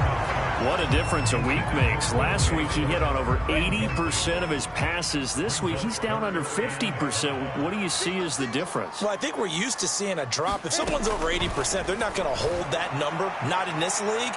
But a drop under 50%, that just tells me that the defense has spent a lot of extra time on game films and came up with a really good plan to try and chip away at his timing. Here's J.K. Scott now as they're forced to kick for the 6th time today. That's taken on the 25. A 41-yard punt, 9 on the return, and out will come the offense as they take over. The Texans offense now, they get set to head back onto the field. And a few kneel downs should just about do it. Now, defensively, they do have all 3 timeouts, but very little reason to use them at this point. Sliding out of the pocket. Toward the sideline, and look at that catch. Dragging the toes, and that's going to be a first down. Well done. An excellent way to start the drive there, 18 yards. Offensively, another big chunk of yardage, Charles, but defensively, they had all this talk about trying to limit explosive plays. They have not been able to do that. They discussed it all week, but they haven't been able to execute it at all, haven't been able to find a way to slow down this offense. And he will get into the end zone. It's another touchdown. This thing is ugly. Looking like they're well on their way to a 2-0 start. All smiles right now on that sideline, isn't it? As well there should be. It's hard to win a game in the NFL. We hear it all the time. We know that it's difficult. But guess who's smiling? But inside is thinking 24-hour rule because we're going to have to play again next week. Boss man. Oh, without a doubt. The head coach, he wants them to feel good, but at the same time, find a way to keep improving.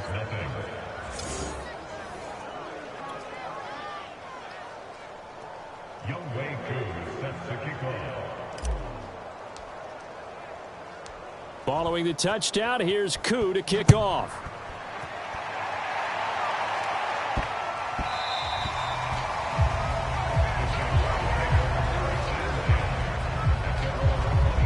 And now out come the Jags.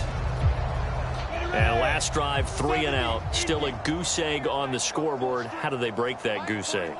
They've got to find a way to get the ball in the hands of their playmakers, get them some space, and try and make a first down and get some momentum going. It's been a struggle for them throughout the game, and that 3 and out on the last possession, that told you just how stalled they are on offense. So who will step up here? We'll see. To throw again on 2nd down, Lawrence. And this one almost intercepted. Far too loose with the football. Nearly a 4th pick of the ball game. They tried to throw on 2nd down, unsuccessful. Now it's 3rd and 1. Lawrence will throw.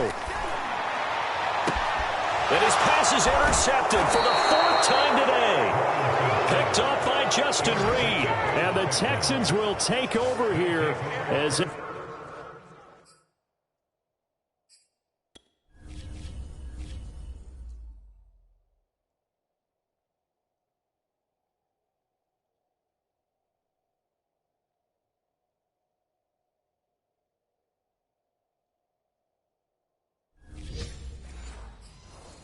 get it up to the 43-yard line.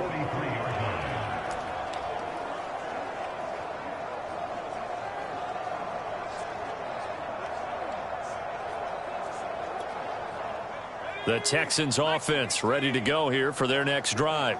They have the dream scenario you hope for coming into the game. Just one kneel here, and this game should be over. And it's always the final play of preparation each week. The practicing of the kneel-down formation, the victory formation. We've got a game in hand, and that's all they're going to want to do now. They'll put someone back deep just in case something goes haywire.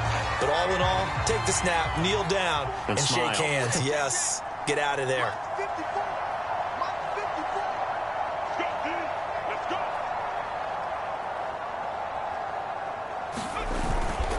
On 2nd down now. It's Jones, and he'll be taken down just shy of midfield. 5 yards, now it's 3rd and 5. That 2nd down play call was not to pick up the first down. It was to accomplish what they did to get them into a manageable 3rd down because they had incompletion on 1st down, so they were behind the sticks, so to speak. They needed to make up some ground, and they did. And they're going to mark him down short, maybe by about a yard, if that. So Houston going to come away here with the victory. And I tell you what, Charles, this might be about as good as it gets. They were incredible. Yeah, offense was in fine form. The defense threw the shutout at them. I think they worked in concert together. What I like about the offense was they held the ball pretty well. You know, time of possession, exactly what they were looking for in this one, and that helped out their defense. Didn't have to be out there the entire time. So when you do that and you're out there fresh playing, off a little extra spring in your step, and it showed up in this one. They had a ton of spring in their step. Impressive victory. So for the Texans, it was a great all-around performance as they come out of this one with the victory. And they will head home next week to take on the Tennessee Titans. Meanwhile, for the Jaguars, they'll fall to 1-1. And they'll try to get back to their winning ways next week as they head to Indianapolis to take on the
today.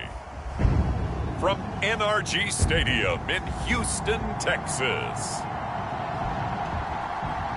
It's Week 3 of the NFL on EA Sports.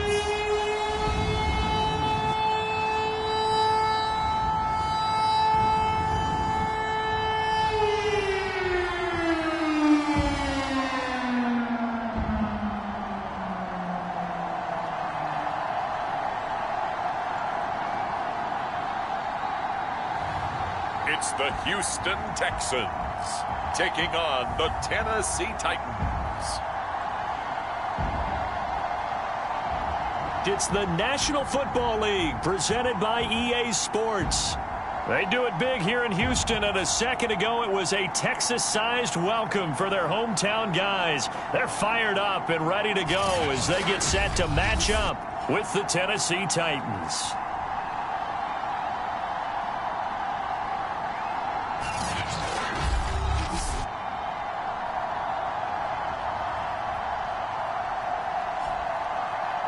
Hi again, everyone. With Charles Davis, I'm Brandon Gaudin. And, Charles, we look at this Texan ball club entering play here. It's been a great start to the season. Back-to-back wins to begin the campaign. Yeah, you don't want to get too excited. There's still a lot of season to go. But they've come out playing good fundamental football, and that might carry them a long way. Taken in at the 3. Solid return. Pretty good field position. They'll start at the 32. So out come the Texans for their opening drive. And they will be led out by their 6'3" quarterback. And I think if you're handing out hardware through 2 weeks of the season, he might be your MVP. Already 7 touchdown passes in just 2 games. As we do know, though, in real life, they don't hand you out anything this. And that's caught inside the 35. And he is out of bounds inside the 35. An excellent gain, 35 yards. They'll set up to throw. He'll drop this underneath for Jones. And he'll go down at the 26, following a gain of 6. Nice methodical opening drive here. They're already into field goal range. They're in a good spot. You know that people like to take a shot in this part of the field. But at the same time, as methodical as they've been, they might want to run the ball a little bit here, too. And just on the outskirts of the red zone, they have options now. Either way, though, they've come out with a purpose.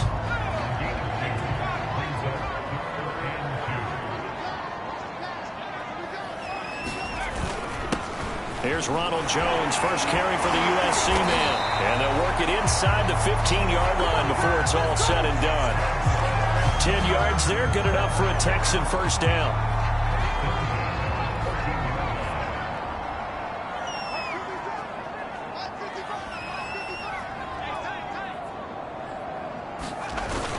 Now Jones.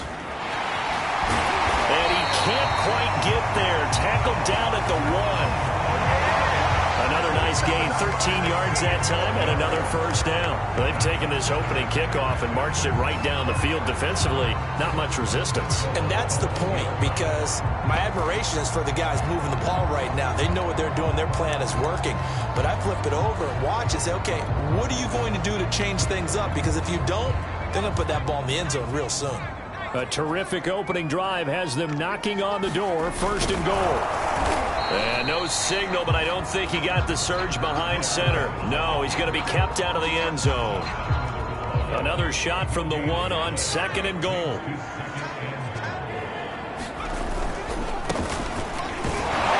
he's in. Touchdown, Houston.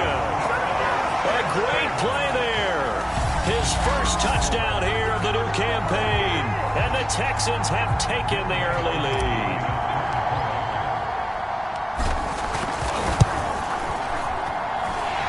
Able to connect on the extra point. And that makes the score 7-0. So this drive spans 7 plays. And it ends with a 1-yard touchdown run.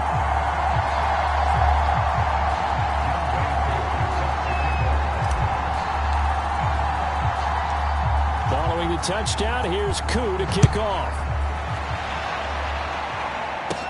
Here's Harris to return it. And a nice return sets him up pretty good here right at the 30-yard line. Here comes the Tennessee offense, and you see Ryan Tannehill leading them out. And one of the things that has really impressed me about Ryan Tannehill has been his perseverance. Early in his career, didn't have the success that he desired. Had some injuries that slowed his development, but he kept working at his craft, and now he's a guy that I think you can put a game on his shoulders.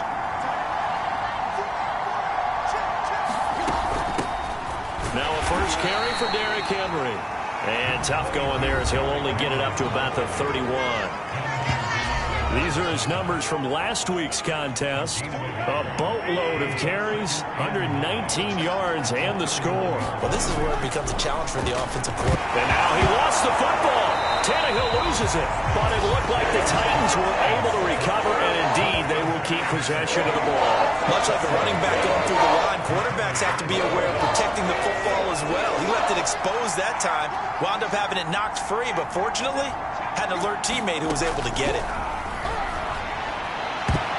And that went a little too high as it's knocked away and incomplete. So many times we see teams go on the road and want to lean on their running game, but this crew just announced they're going to try and air it out and make hay downfield.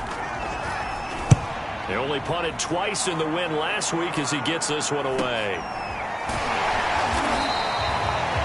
It's a return of 5 following a punt of 42 yards. And possession will switch hands, 1st and 10. So now we get set to see Houston for their second drive of the ball game. And certainly they'll be hoping to hit pay dirt like they did on the last drive. Got the football back, so a chance to go up 2 scores. And they haven't been tentative at all in this ball game, because sometimes you start a game with your script to try and get information out of the opposing defense. How will they play you in certain situations?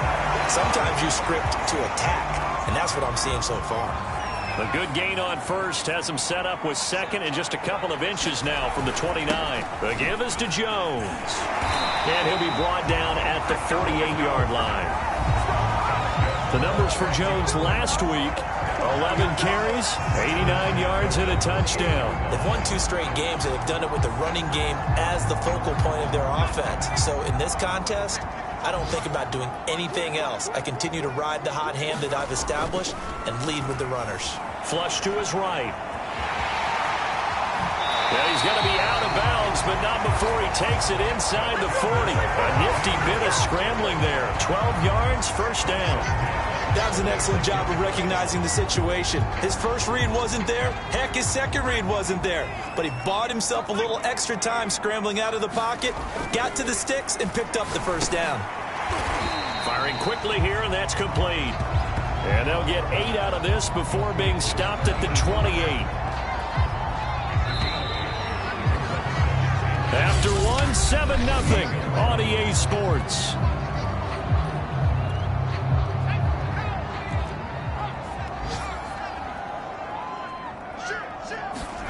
Throwing again on 2nd down. Schaub dancing to his left.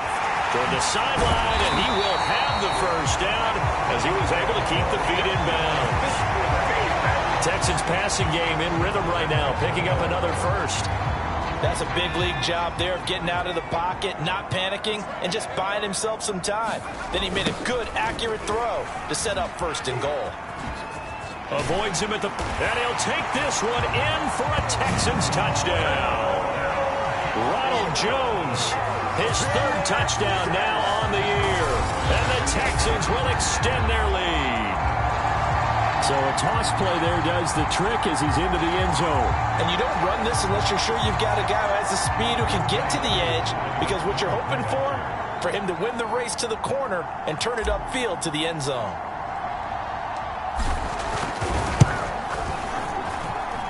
Extra point by Koo, up and good. And that'll make the score 14-0.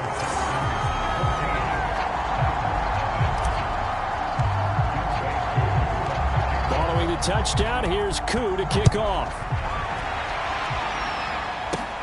This is taken just shy of the 10. Now a hit and a loose football. And the Texans say they have it. They do. Oftentimes when we talk about piling on in any sub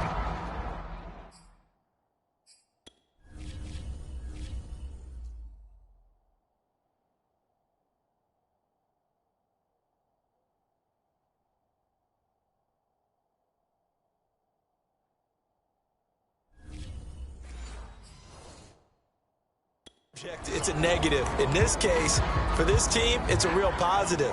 Just scored. Now they go down, knock the ball free, get it back. They got a chance to really increase their lead and put themselves in the driver's seat. On the other side, a little insult added. And that is caught. Touchdown, Texans. A great effort there. His third touchdown now on the year. And the Texans are able to strike quickly to add on to their lead. If you didn't know it, it won't surprise you to find out that this team leads the league in scoring. They've been a quick strike team all season long.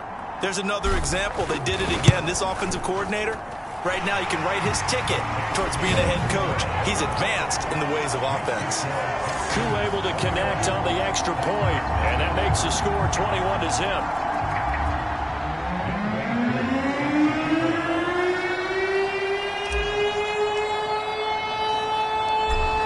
Touchdown. Here's Koo to kick off. Here's Harris to return it. And a decent return out to the 27-yard line.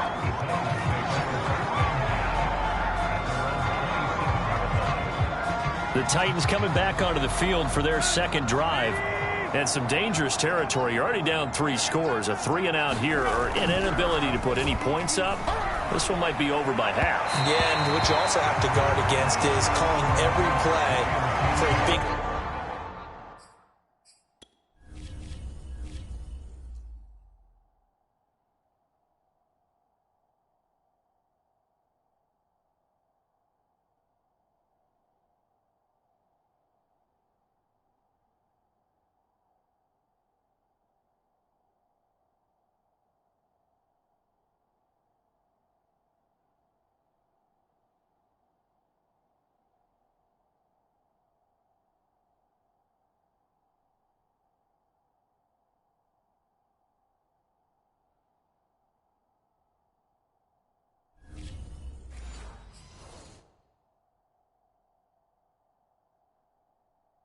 shot downfield, thinking you're going to get all these points back on one drive.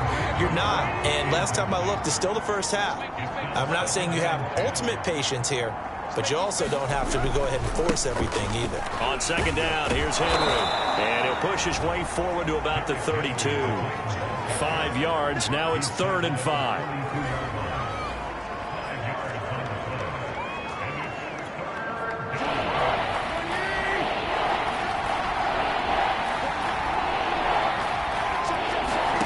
Tannehill. Pass incomplete, but the flag in the backfield, and this might be a roughing call.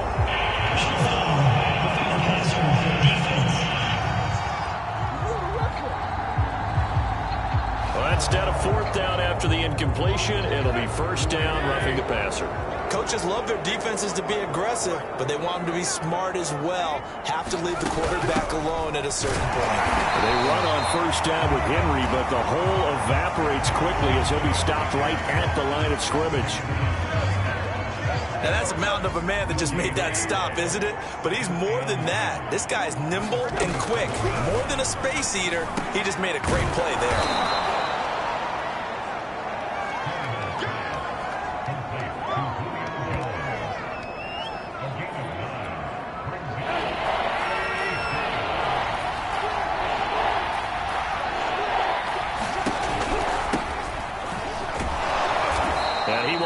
First down here at about the 40. A 3rd down gain of 3 yards, and that'll be enough.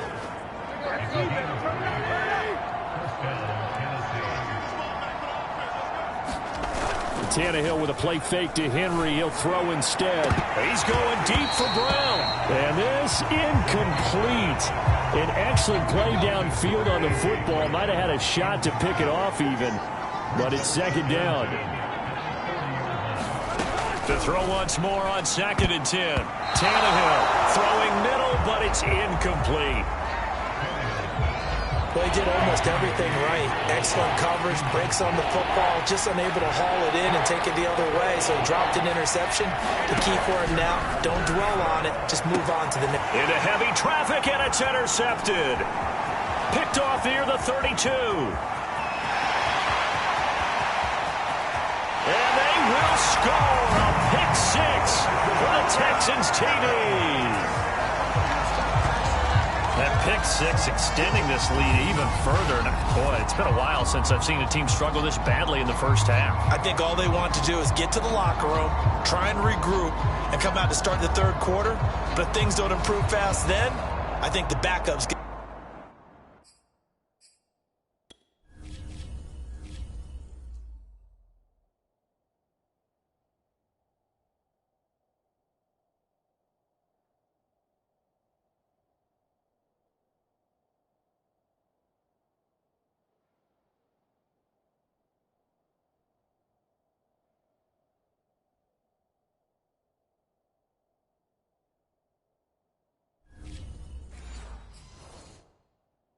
A lot of play in the second half.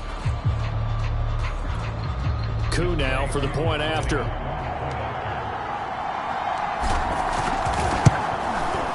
It's good, and they stretch their lead to 28-0 now. A heck of a play there defensively, getting the interception, navigating his way into the end zone for the touchdown.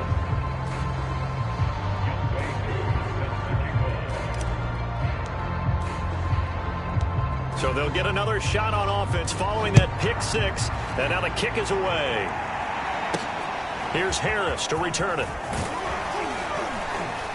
And able to get this out to the 25.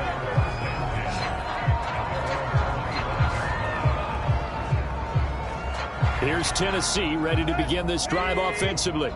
And last time, decent field position through the pick six. Obviously costly. But they can't afford to just bunker in now. All right, good field position means go ahead and attack on offense. Try and press the advantage a little bit. They just have to be better with the football on this possession. So the last one didn't bother you too much last time? No, because it's exactly what you're supposed to do. You can't have good field position, not try to take advantage of it. Sometimes the defense makes a good play, too. And he went backwards. He'll be down at the 30. 2 yards the loss, and now they go from 2nd and 2 to a tough 3rd and 4. The Texans here on 3rd down, putting an extra defender in the secondary.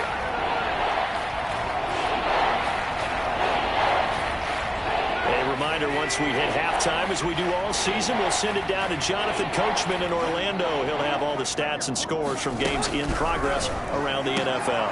Trying for Brown, and it's intercepted. Picked off near the 44.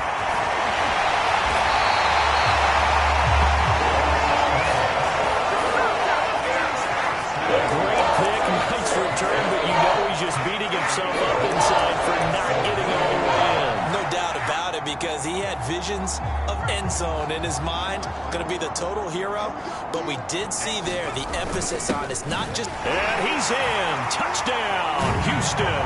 His 2nd rushing touchdown on the campaign and 4th over.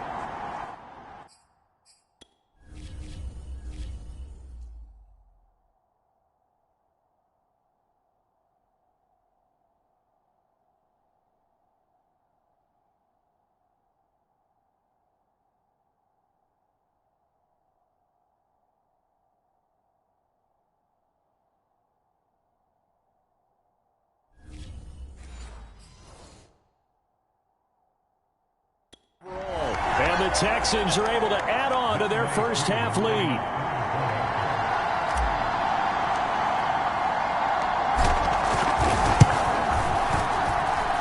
Extra point by Koo, up and good. And the lead will swell by 1 more. A nice tidy little drive there, getting the ball in excellent field position, and only 1 play to score it.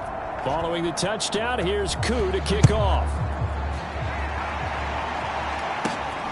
Fielded right around the 8.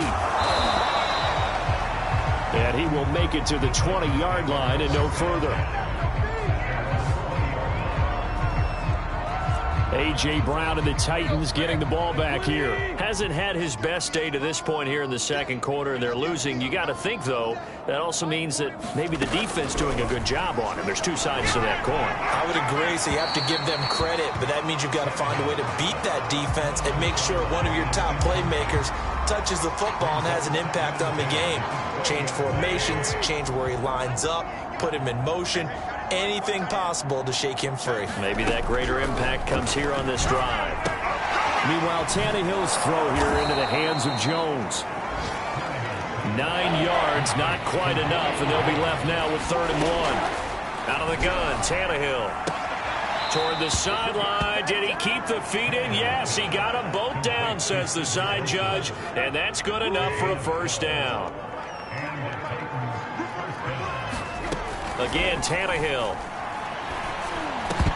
Oh, he dropped it. And that's pretty indicative of the way this one's gone. Here now is 2nd and 10, again from the 41. Here's Tannehill. That's complete to Disley, the tight end. And now the ball's out. Fumble near midfield. And the Texans scoop it. Always costly to cough up that football. These defenders, they become so adept, though, at jarring it free. Yeah, it's amazing that there aren't more fumbles caused, because now, if you're an offensive player, you go through ball security drills every single day. It's really not out of line to think that you should take the ball to bed with you and just hold on to it.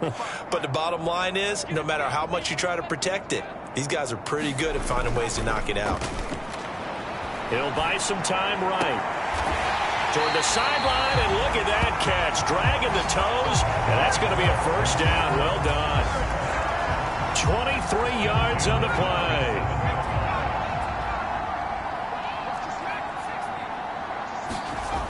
On play action, they'll throw. Rolling to his right. His throw caught at about the 5. And he will reach the 5-yard line before going out of bounds. Back-to-back receptions for him, and it's another first down. A give to Jones. And he's in for the score. Touchdown, Texans. Jones with his 2nd touchdown of the game, 4th of the year. And the Texans have taken a 6-touchdown lead. Koo able to connect on the extra point. And a rout is on here in this first half.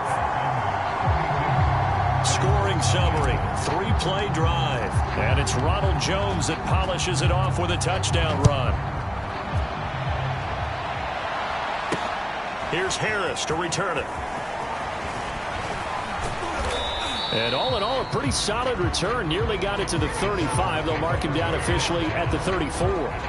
And heading back onto the field now, the Texans defense. And they have forced now 4 turnovers, Mr. Davis. How have they been so effective? It's hard to get a read on them if you're on offense, because they're coming from different angles, different formations, different looks. But bottom line is, if I'm the defensive coordinator, anything on my play sheet appears to be working right now. You point it out all the time when we call games.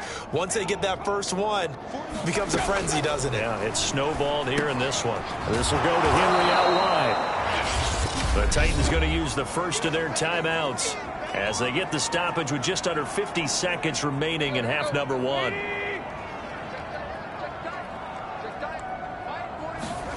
From the 40 now on 2nd down, Tannehill. And for the 3rd time here in this half, it's intercepted. He's picked off just shy of midfield.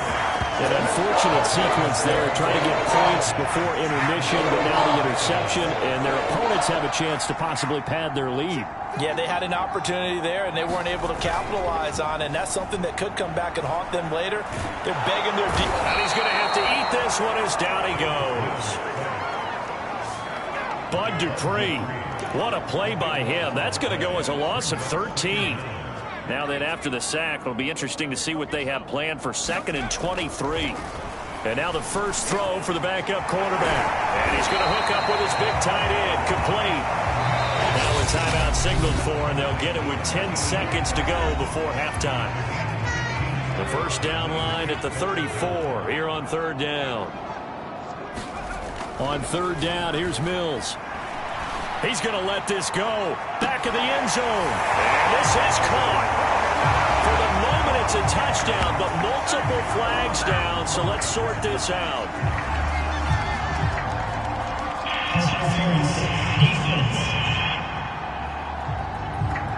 So they will go ahead and obviously decline the pass interference, and the touchdown will stand.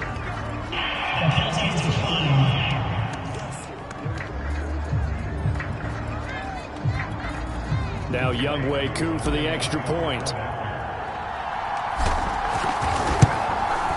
And the route is on here in this first half. The drive there only spanning 3 plays. And the result, a Houston touchdown.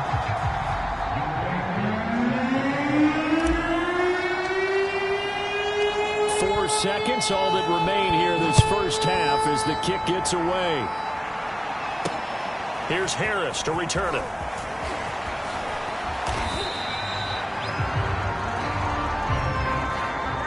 So we've reached halftime here in what is quickly, and we will skip the highlight show this week. Get right back to this Week 3 matchup.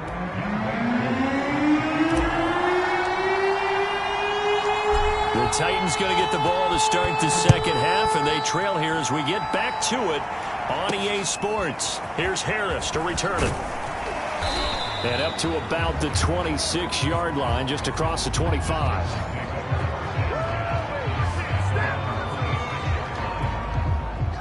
The Titans offense set to begin the drive. And they have a mountainous deficit looming in front of them. It was really, Charles, a disaster the first half. So where do they go from here? Well, first thing they have to remember is that what's done is done, and there's no going back.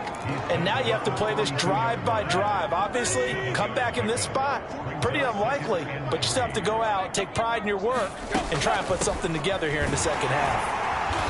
And he'll get this up only to about the 33. Give him a yard on the run there, and that's going to set up a 3rd down and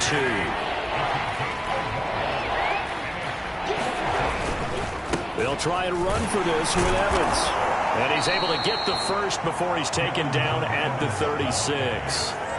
3 yards there, good enough to keep the drive moving. So from the 36 now, 1st and 10.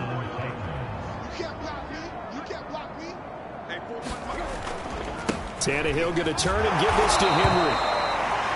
And unable to get downhill there as he'll take this up to about the 37. Tackle made by Chase Young. Here's 2nd and 9, just a yard on that last run.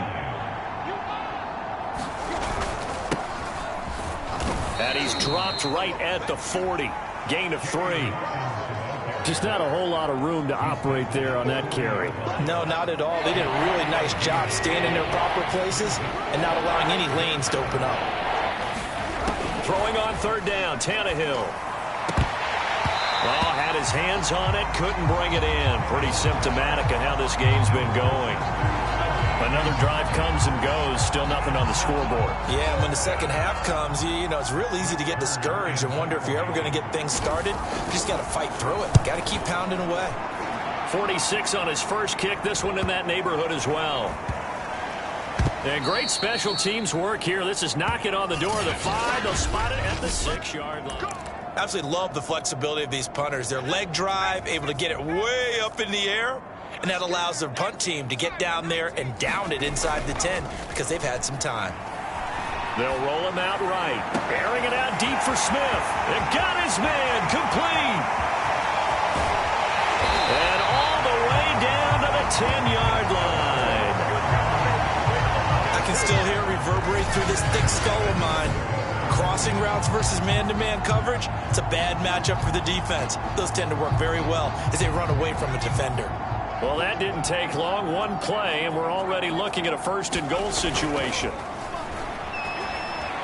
On the move to his left. To the goal line, but it's incomplete. I think he had to unload that one before he wanted to. He was right up in his grill. I think he was a dentist there without a license, don't you? Just not enough time for the play to develop. Just lucky it wasn't a fumble, really. And running room hard to come by here. He gets it down to the 8. Only a couple yards there, and that's going to set up a long 3rd and goal.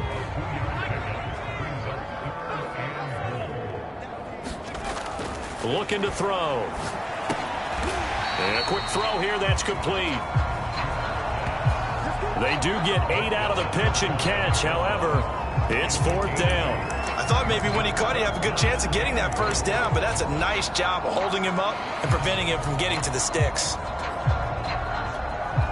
And no move to take the offense on the field. They're going to stay out there and go for it on 4th and goal. And they'll try to pound it in with Ricard. And he'll take this one in for a Texans touchdown. Patrick Ricard, his 2nd touchdown of the game, his 3rd on the year. And the Texans add on. And, Charles, maybe that's one they had dialed up. Hey, if we're in a 4th and goal situation, we're going to our muscle. And you can feel the boom, boom, boom all the way up here where we sit. The earth was shaking, and he found his way into the end zone. Yeah, but that's such a great guy to have around the goal line, isn't it? Indeed it is. It's a great extra dimension to add to your offense. When you can finish things with power, that's hard for a defense to deal with. Following the touchdown, here's Koo to kick off. Here's Harris to return it. And able to take it past the 25 and up to the 28-yard line. The Titans offense set to begin the drive. They are right now just ice cold. I mean, they have struggled big time in this game, and they're getting blown out. How do they adjust? So tough because we always talk about it being a team game, and you need all 11 working well together. But every now and then, partner, you need that one guy who could make a play against all odds that maybe can ignite things. And I think that's what they're looking for right now. Yeah, you talk about going to your playmakers. They probably need to do it. Find someone that you're used to touching the football that makes big plays and give them that opportunity to maybe wake up everyone else. First down, Titans, gain of 12. And we were down on the field watching Henry warm up before the game. He's a big man. No wonder he breaks those tackles. And you remember what I told you when we were watching? It's not all pads. I mean, you get him out of pads and just see him in a regular suit or an outfit. He is a huge human being and a lot faster than what people know. And when he gets rolling, he's a lot to bring down. Yeah, give him 4 yards there. It'll be 2nd and 6. On 2nd down, Evans looking for space. And he's going to be stopped here for no gain. And that's going to take us to the end of the 3rd quarter of play. So they'll get a little extra time to come up with his 3rd down play as we played 3 quarters. We'll return with more after this break. You're watching the NFL on EA Sports. The Titans on 3rd down. They're at 50%, 4 for 8. This will be 3rd and 6. Back to throw, Tannehill. Over the middle, complete. That's Jones. And he will have a Titans first down as they're able to get the 3rd down conversion. So here's a 1st and 10 at the 38. To throw is Tannehill. Toward the center of the field, but it's incomplete. He started out having some troubles back in the first half connecting with his receivers. Really hasn't gotten a whole lot better. Yeah, he's at less than 50%, and you and I both know that just won't do. So I would think about spreading things out, putting it on the receivers, make them win those one-on-one battles on the perimeter and find their way open. And he works it past the 30, almost to the 25. Second catch for him today, and it'll wind up a first down. Tannehill throwing again. And his pass is intercepted for the 4th time today.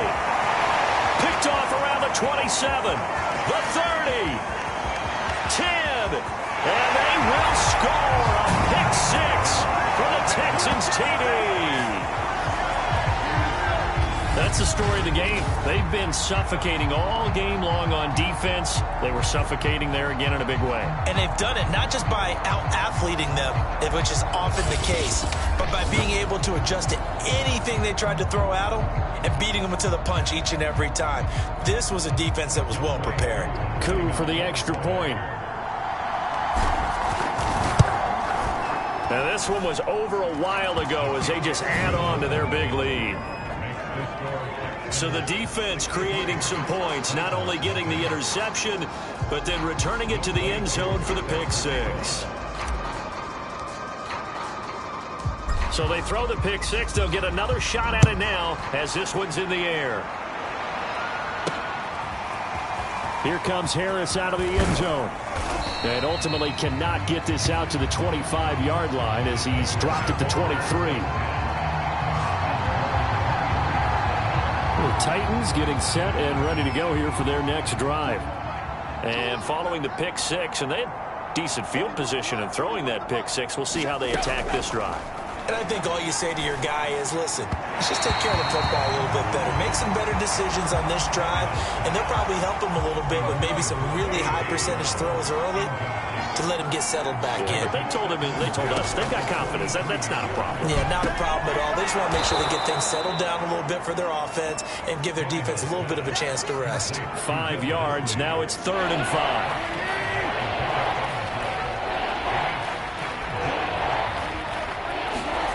Now Tannehill.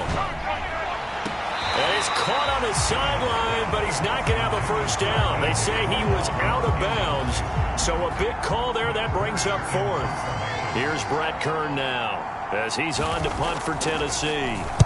Averaging 50 yards a boot so far as this one's away.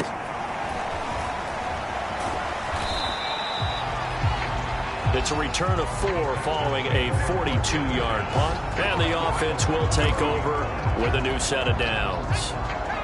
Houston's offense already at the line, set to get going. They're looking at a 3rd straight win here if they can hold on. And this will leave them a yard short. Nice pickup of 9 yards on first down. And just a yard to go here on 2nd down. Here's Schaub. Sliding out of the pocket. And that'll be incomplete. Well, he took a shot as he let that go. And it's going to bring up a 3rd down.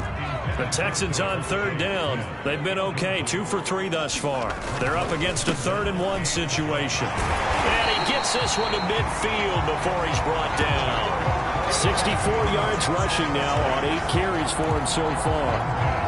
Another example of this offense really having their way, Charles, and another big chunk play there on the ground. And when you look at the defense, they've got to do a much better job of wrapping up when they tackle. A lot of great... And that is caught at the 10-yard line. And all the way down to the 10-yard line. Boy, another big play late here for an offense, Charles, that certainly has had its fair share of big plays. Coverage has been a problem all game long. And I would say that going along with that has been confidence. Because even if they had the right coverage, they've still dented them. And now it's been a real issue for them during this game.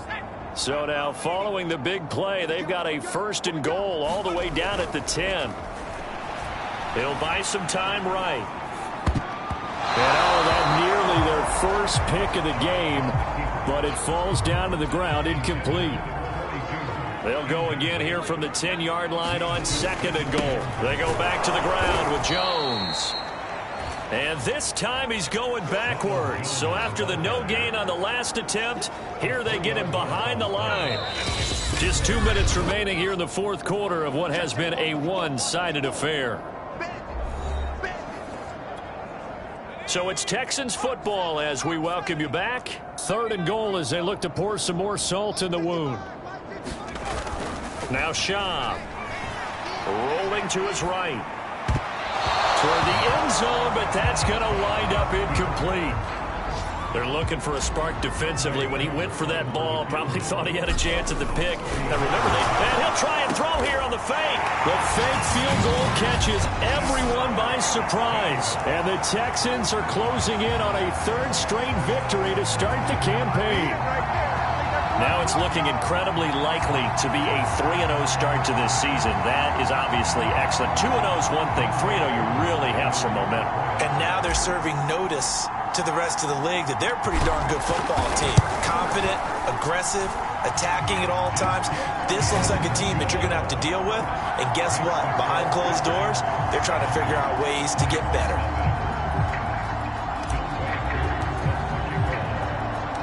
Following the touchdown, here's Koo to kick off. Here comes Harris out of the end zone.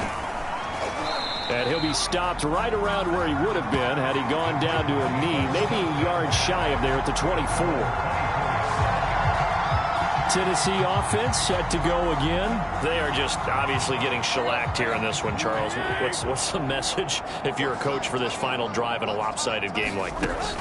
For a lot of coaches, be honest. Don't forget today.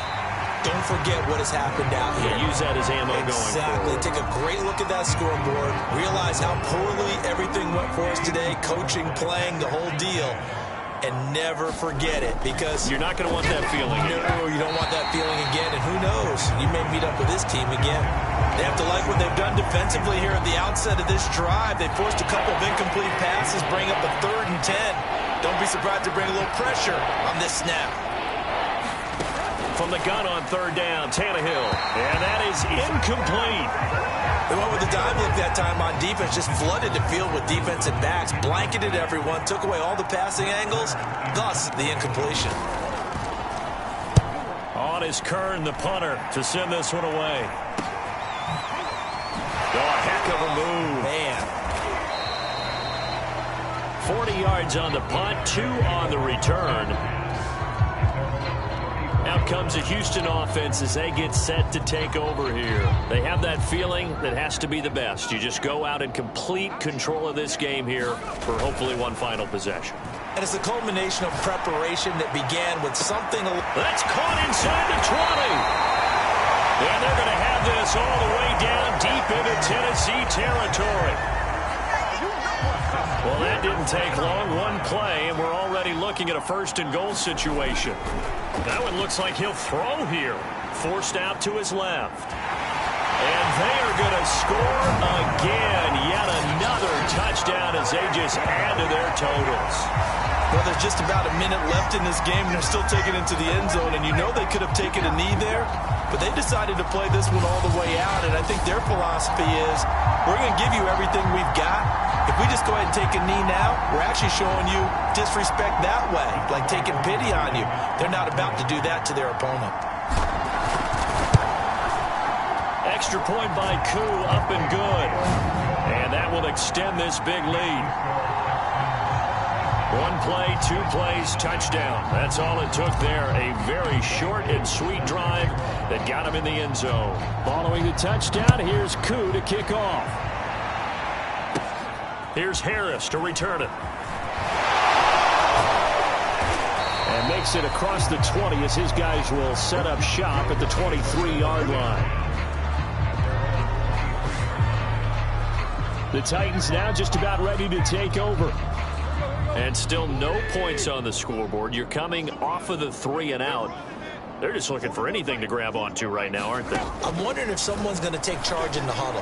You know, we always look to the quarterback, but sometimes it's another player on the team, a star, a veteran, someone with some excitement and energy. It's like, all right, guys, let's shake things up and let's go, because they still have an opportunity to make things happen. Shake it off.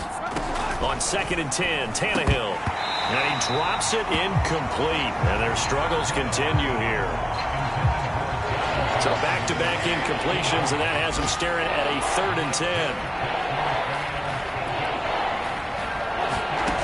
A shotgun snap for Tannehill. And now another one thrown incomplete. And that's a nice job there, because you got to play the ball, not the man when in coverage. That'll keep you away from a lot of needless penalties, and he's able to knock that one away.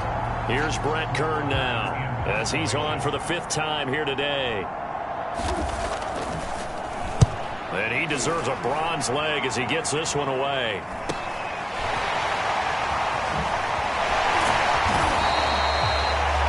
It'll be a 10-yard return following a punt of 45. But Houston's offense taking over again. And 3 timeouts remaining here defensively, but really not much reason to use them at this point, as this one is all but over. If they use the timeouts here, it's strictly for show. We got a play to catch. And nowhere to fit that football in. It's knocked away and incomplete. So line of scrimmage still the 39 on 2nd and 10. They'll set up a throw. He's going to look deep down the field. And that will be incomplete. Tried to dial up the long one way out there, but it'll be 3rd down. fourth quarter, you've got the big lead. If you're coaching, Charles, you still taking shots like that downfield? I'd be a little more concerned with running some clock and making sure you're taking care of the lead, because you keep flinging it around, you throw a couple of picks, you can put yourself in jeopardy. Looking here for Smith downfield. And that will be incomplete. Well, they weren't scared to let it fly, but it falls to the ground and brings up fourth down. And with things looking pretty good on the scoreboard, they're going to keep the offense out there and go for it here on fourth. Right there. 54, right there, right there. Here's a play fake as they set up to throw. Airing it out deep for Smith. Into double coverage, and it's intercepted. Picked by Kevin Byard. And the Titans are in great shape here as they take over at their 46-yard line. CD, I know it's just his second year in the league as a quarterback, but that's going to be one when he flips on the tape. He's like, I shouldn't have thrown that ball. No doubt about it, and his coaching staff will be emphatic about he shouldn't have thrown that ball. But remember... And now here is another interception. Picked off at the 14. And the Texans come up with a late turnover, but it will statisticians as this ball game is now officially over. So Houston going to come away here with the victory. And I tell you what, Charles, this might be about as good as it gets. They were incredible. Yeah, offense was in fine form. The defense threw the shutout at them. I think they worked in concert together. What I like about the offense was they held the ball pretty well. You know, time of possession, exactly what they were looking for in this one, and that helped out their defense. Didn't have to be out there the entire time. So when you do that and you're out there fresh playing, off a little extra spring in your step, and it showed up in this one. They had a ton of spring in their step. Impressive victory. So for Houston, it's an ideal start as they move to 3-0 now on the young season. And they'll have another home date next week as the Indianapolis Colts come to town. Meanwhile, for Tennessee, they'll fall to 1-2. And they'll try to get back on the beam next week as they'll head to Cleveland to take on the Browns.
the day. From NRG Stadium in Houston, Texas, it's Week 4 of the NFL on EA Sports. They'll elect to bring it out here from the end zone.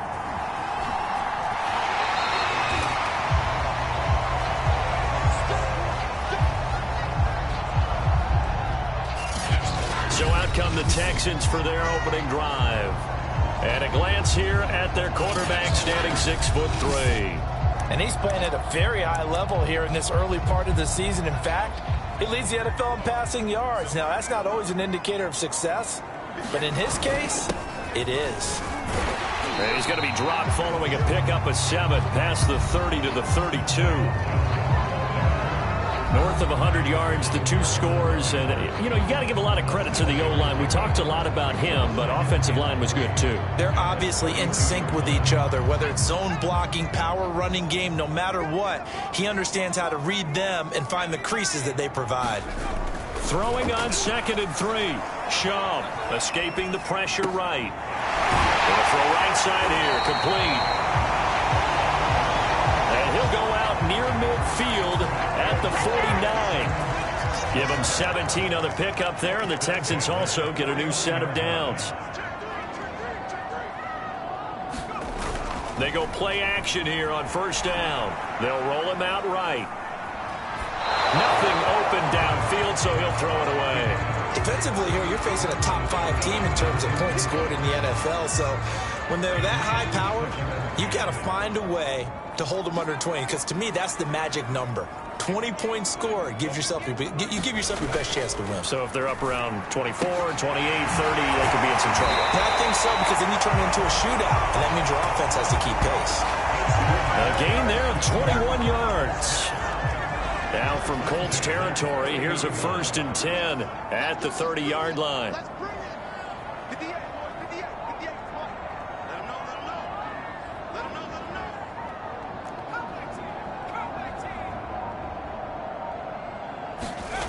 They'll stick with the passing game as he looks to throw. He's going to fire one deep, middle of the field. And got his man. It's caught. Touchdown, Houston. Nico Collins, his 2nd touchdown on the season. And the Texans take it all the way down the field and score on the opening drive. Koo able to connect on the extra point. And it's now a 7-0 game.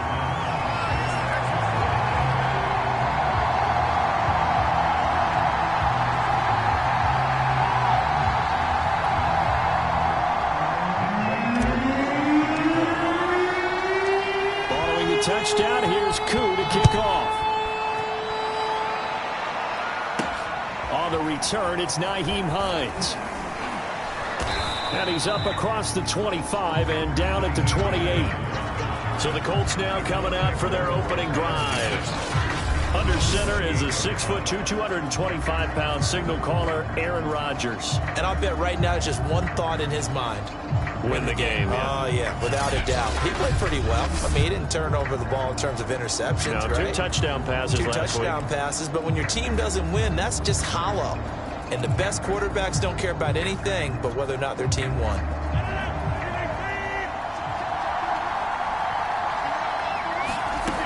On 1st down, Rodgers. And they're not able to hook up there. Incomplete. Well, this defense for the Texans, they were terrific in the win over Tennessee a week ago. And one of the key things you always look for when you're evaluating a defense is how opportunistic are they? How many takeaways do they get per game? And how about last week's game? That number, 6.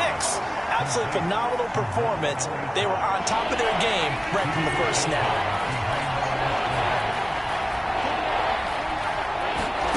Throwing is Rodgers on 3rd down. And now a fumble. The ball's out. But this will get out of bounds, so possession will stay the same. He's thankful right now for that sideline because it could have been a fumble loss, instead just a fumble, though they will have to punt it down. You're right about that, but do you think there's ever been a player happier to see his own punter go on the field than him? No. I mean, not at all, right? How fortunate is he that they got a chance to punt it away, and it's not just a turnover at the spot. This is taken at the 15. almost outkicked his coverage there. 48-yard punt, but 10 on the return. And the Texans will take over with a 1st and 10.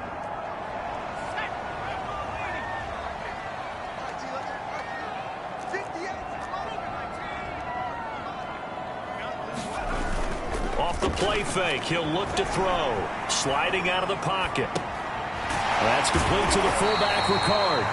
And they're able to get this one across the 35. Right off the bat, it's a 1st down to start the drive, 12 yards. This is Jones. And he'll grab a gain of 5 out of this up to the 41-yard line. That's a really nice, tough run inside, and they gained 5 yards on it. And to be frank about it, most offenses don't expect to get 5 yards on a play call like that. So when they do... No, he didn't spike it. He faked it. And he'll be brought down by the Colts. Tyus Bowser just would not be denied. That's a loss of 7. Well, they sent him on the blitz from that linebacker spot, and boy, he got there quickly. He certainly did, and obviously he could have used a block from his running back, but I think you nailed it right there. The defender got into the backfield so fast, it was hard for anyone to react. Eluding the pressure right. This is Smith with a grab. And he is going to have the Texans 1st down as they're able to get the 3rd down conversion. Now from Colts territory, here's a 1st and 10 at the 48-yard line. Flushed out right. Toward the sideline, and look at that catch. Dragging the toes, and that's going to be a 1st down. Well done. A good pickup there at 22.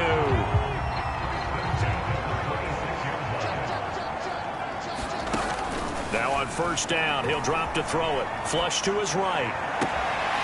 Toward the sideline, and look at that catch. Dragging the toes, and that's going to be a 1st down. Well done. That's now a pair of explosive plays in succession, both north of 20 yards. 2 big plays in succession. Not sure this D knows what hit him, but now they got to get ready. It's 1st and goal. Back to throw again. And this will be incomplete. Physical play on the football there, and it's 2nd down. They'll go again from the 3 here on 2nd and goal. They'll look to throw again. He's going to get this one out to his fullback. And he'll go backwards, losing yardage to the 5. It'll go down as a 2-yard loss, and it brings up a 3rd down. Heck of a play there to get to him quickly and get him down for a loss. I think they did a really nice job getting ready for this game, scouting, watching film, and understanding defensively what the play design was. Meanwhile, on 3rd down, they take a shot at the end zone, but it's incomplete. They may be snapping the ball near the goal line, but all you're thinking defensively, keep them out of the end zone. Force the incomplete. And they're going to fake it. He wants to throw it here. The fake field goal catches everyone by surprise. And the Texans have taken a 13-0 1st quarter lead. Coup now for the point after.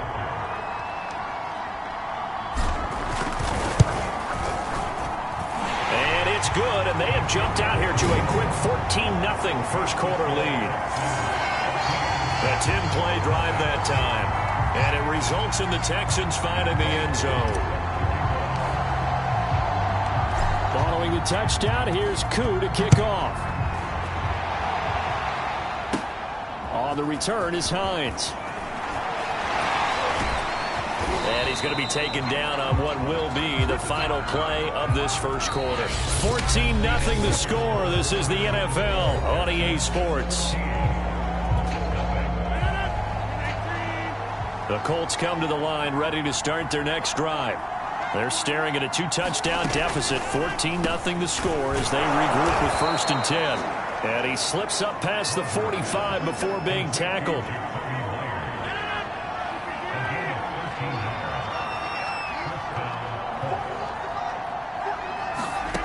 Rodgers now on 1st down.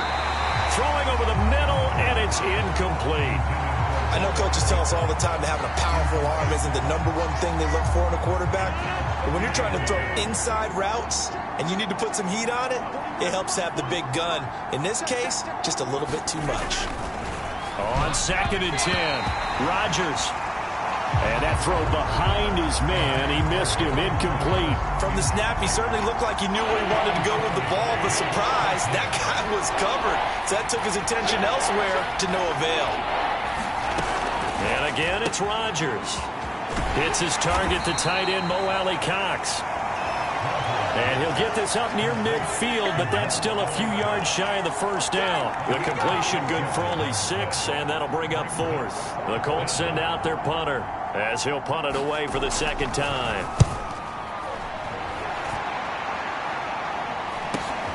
Oh boy, he fielded it right on the goal line. So possession goes over here on the punt. Let's go old school there. That's absolutely a great coffin corner punt. Someone's put some time in working on that, hasn't it? Seems like every year these guys get better and better. It's amazing how they can command that football through the air. Yeah, they used to actually practice with hula hoops where they place them and try and put them there. Now a lot of guys use barrels on the sidelines to try and put the football in one. Now a play fake here on first down. Over the middle, it's complete. And able to get it across the 20 before they get to it. 16 yards right off the bat and a first down. And as a quarterback, you're always pleased when you can use all the weapons at your disposal. Here he spots his fullback underneath, gets the completion right there for a nice pickup. They'll run on first down. It's Rodriguez, and they get him down, but not before he takes it across the 40-yard line. Another first down, this time on a gain of 19. So they go pass, now they go run, and 2 plays resulting in really nice pickups. Certainly sounds like a 50-50 deal, doesn't it? Sounds like great balance. Well, you know what all those coaches have told us over the years, Brandon, that balance is? It means doing what you want to, when you want to. That play calling is working very well for them right now. This will be stopped about 2 yards shy of the marker. 8-yard gain, 2nd and 2.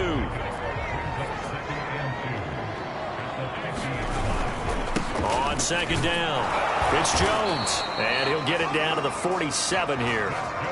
They'll get 3 as the drive continues. It's a first down. 2nd and 2 is prime time for a little bit of a gamble, isn't it? Open up the playbook, go play action, toss that bad boy deep. But in this situation, go ahead and give it to your back. Let him pick up a first down, keep the sticks moving. Able to force him out of the pocket right, but still able to complete it. And they'll wind up getting this one all the way down inside the 20. Give him 30 yards there. So the big play means just like that, they'll operate from the red zone now on first down. He'll look to throw. To the goal line, but it's incomplete. Nice play there to force the incompletion. And to me, one thing's for sure. When you're the underdogs and you're playing on the road, you absolutely have to get takeaways. You've got to get the ball from them. Yeah, win that turnover battle, going to be key. They didn't get one there, but you get the feeling they keep making plays like that, they might just get a few. Yeah, once you get one, defensive teams think they come in bunches. 7th play of the drive now as they come up on a 3rd and 3. Again, he'll drop to throw. This one complete to his fullback out of the backfield. And the Texans are going to have 1st and goal as they try to finish off this drive with 6 points. It's pretty easy to overlook the fullback when you're making your assignments defensively in the pass coverage game. But in this case, they made him pay for that oversight. And that is caught. Touchdown, Texans. Patrick Ricard, his 4th touchdown on the year. And the Texans go nearly the length of the field and finish it off with 6 points. A nice throw there by the 2nd-year quarterback. And I don't believe that was the kind of play he would have made as a rookie. Because usually your rookie season is a continuation of your college days. A lot of one read. Oh, and now they're going to fake it. It's caught inside the 5. And he is into the end zone to bump the lead up 2 more.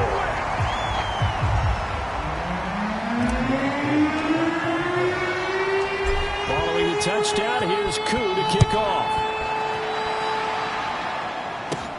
On the return is Hines. And he'll go down as this drive will start at the 25-yard line. Well, the Colts now, they're ready to get the football back. They've shown precious little here offensively thus far as they try again with a first down now. Shotgun now for Rodgers. Oh, he dropped it. And that's pretty indicative of the way this one's gone. An incomplete pass leads to 2nd and 10 from the 25. Throwing is Rodgers. That's complete to the running back, Nyheim Hines. They're going to need to get up and set in a hurry. To throw, it's Rodgers. Toward the sideline. Did he keep the feet in? Yes, he got them both down, says the side judge. And that's good enough for a first down. I believe they buzzed down. They're going to take another look at this play with all reviews coming from the replay official here in the final 2 minutes of the half.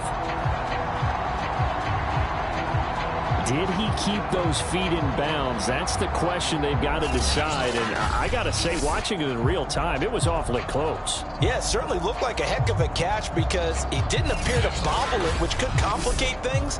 But even with the benefit of replay, that's pretty tight. Well, here's the call.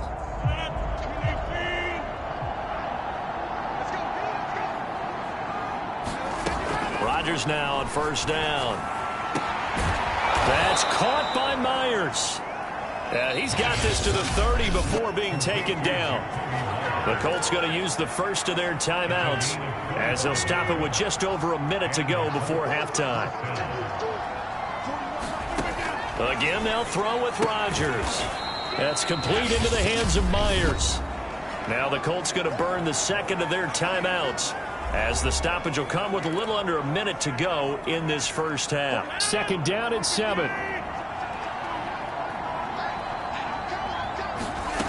Now Rodgers. And he's going to be taken down here. A sack back at the 32. Jonathan Bernard in there to get him. It's a loss of 5.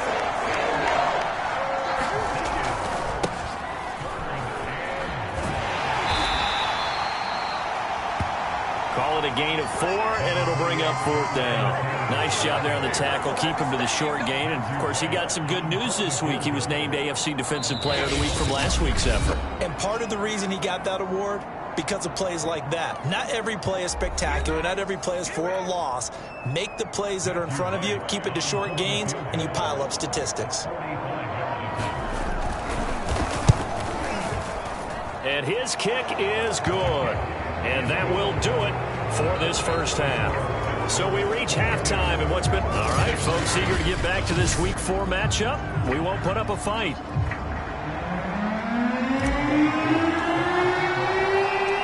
The Colts getting the football first, and they trail here as we are back underway in quarter number 3. Nyheim Hines now out of his end zone. And only able to get this to the 19, so probably should have opted for the touchback. Out come the Colts. They'll have it first here to start quarter number 3. And you have to think, Charles, down 3 scores already. They need to play an almost perfect second half to have a solid chance. And that absolutely starts with finding some way to put together a touchdown drive here. They need to be smart, fast, efficient, get the ball to the end zone, and do it again multiple times in order to have a chance to win this game. So now 2nd and 10 after the incompletion on first down. Throwing now is Rodgers. And his throw's going to be incomplete. But plain and simple, that's the 2nd time today that he's dropped a pass. And that one, I think, maybe even a little easier than the earlier one that he dropped. Surprising. Was this game announced as a night game prior to, and maybe his rhythm is just off? He's got thrown off. He's got to wake up, enjoy the sunshine, and go play. And they're going to get this beyond the 40 before he's taken down.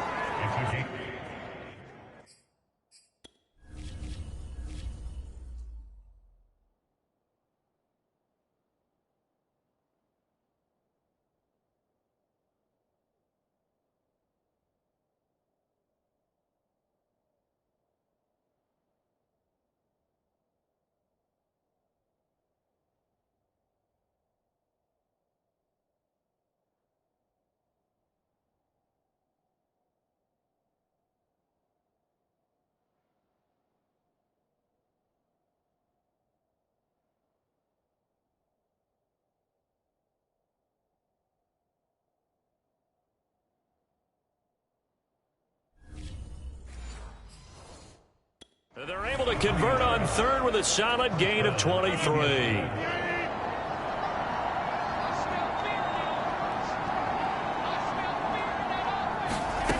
Rodgers to throw once more. And Rodgers is going to go down. He's sacked. Jonathan Grenard able to get in there for his second sack of the afternoon. 2nd and 16. They give to Taylor out of the gun. And the hole closes quickly there. He gets maybe a couple up to the 38. This offense in desperate need of a conversion as they come up on 3rd down. To throw is Rodgers. That's caught by his tight end, Kylen Granson. Well, this is going to depend on the spot, but it's not a very generous one. He looks to be about a yard or so short. It's a pickup of 13, but they're still a bit short, and it'll be 4th down. He's averaging just under 50 yards a punt as he gets this away. Well, someone's going to be happy with that effort. You know who else is going to be happy? His defense. Absolutely. He's created a very long field for that offense to try to traverse. And he got some help from Mr. Football there, checking up nicely. Good English on that punt. They'll start out on the ground with Jones. And the result here, a pickup of 8. Leaves him with 2 to go on 2nd down. Offensive linemen love creating space for their guys carrying the ball, but when that guy also breaks tackles and creates extra yardage, they almost feel like he's one of them, and they really embrace him. On 2nd and a couple. Shove. McKinney here, it's complete.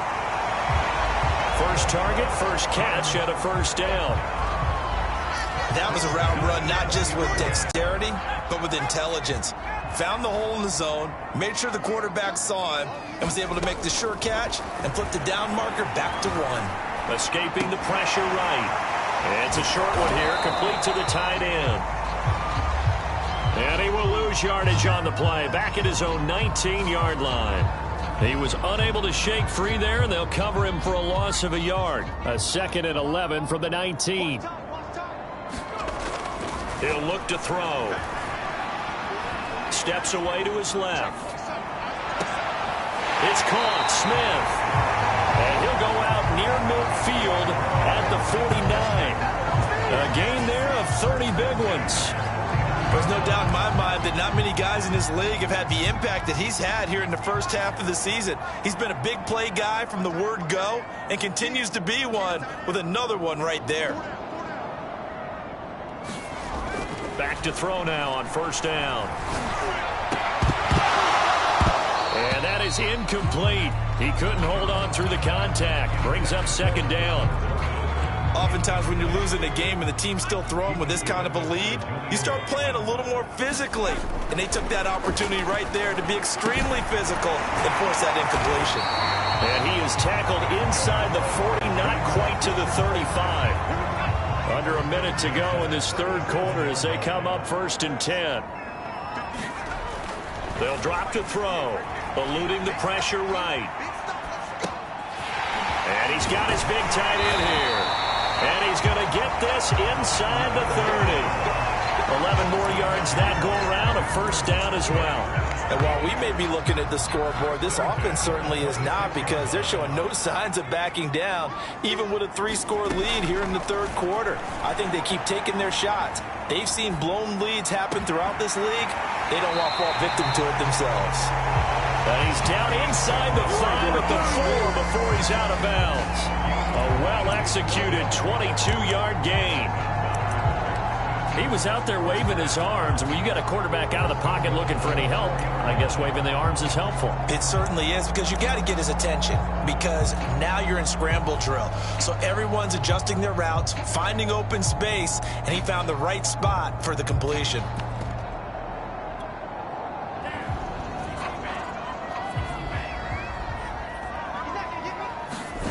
They're going to look to throw. And got his man. It's caught. Touchdown, Houston. Devontae Smith, his 5th touchdown now on the year. And the Texans are able to extend their lead in the final seconds of this 3rd quarter. There was no going through the progressions on that touchdown pass. Yeah, nor was it necessary. His receiver won that route early, presented himself. No reason to wait. Go ahead and put it on him and score a touchdown. Extra point by Koo, up and good. And that will bump the lead up to 26. Following the touchdown, here's Koo to kick off. Nyheim Hines now out of his end zone. And he will be taken down here on the return on what will wind up being the final play of this third quarter. 3 quarters in the books. You're watching the NFL on EA Sports. The Colts come to the line ready to start their next drive. And they unfortunately are staring at a mini losing streak developing, trailing here in the fourth quarter. This would be their 3rd straight defeat. Now he dumps this off over the middle. And he's going to get 7 out of this before being taken down at the 27. 2nd down and 3. Here's Rodgers to throw. Flushed out right. Now look out, Rodgers lost the football, and the Texans scoop it. And they will set up shop in enemy territory at the 42-yard line.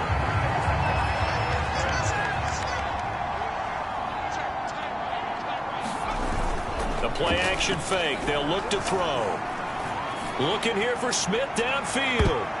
Well, this one almost intercepted. Had a chance to come down with it in the end zone, but could not hang on. To throw on 2nd and 10. Schaub, flush to his right. And he'll go back to Smith. This time it's complete. He's going to go out of bounds, but he takes this one down just shy of the 20. 7 catches for him now, and this last one, a first down. Charles, you'd said the magic number was probably right around 20 for this defense because they're facing one of the top 5 offenses in the league in terms of points scored. They've had their moments, but this offense just a little too good, isn't it? They really are, because no matter what you do to make an adjustment on defense, they've had an answer for it. Now they contend with a 2nd and 12 after the loss. They'll look to throw. He's got a man. It's his tight end. That's complete. And they've got it inside the 10 at the 8. Texans passing game in rhythm right now, picking up another first. On play action, they'll throw. He's just going to dump this one off to his fullback out of the backfield.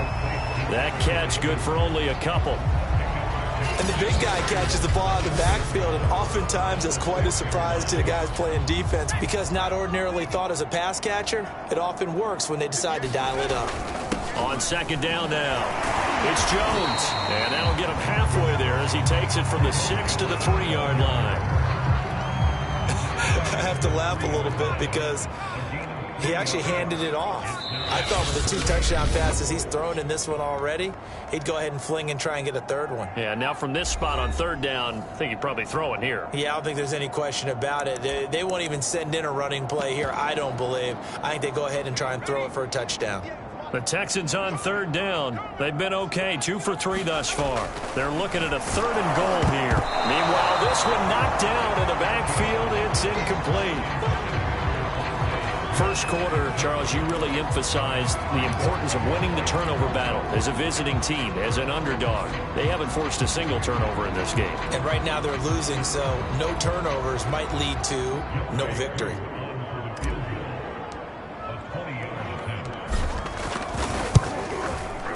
And this one is right through. And that will extend their lead even further. So he's been automatic to this point of the season, and he connects on the field goal there. And what a luxury it is to have a kicker you can depend upon, partner, because he hasn't missed all year long. Converts on that one as well, and kudos to you. You didn't jinx him. And they'll start this drive just across the 30. Pretty nice work on the return. And now Indianapolis set to take the field. And the turnover last time, that's sort of been symptomatic of their struggles here in this one. Big word.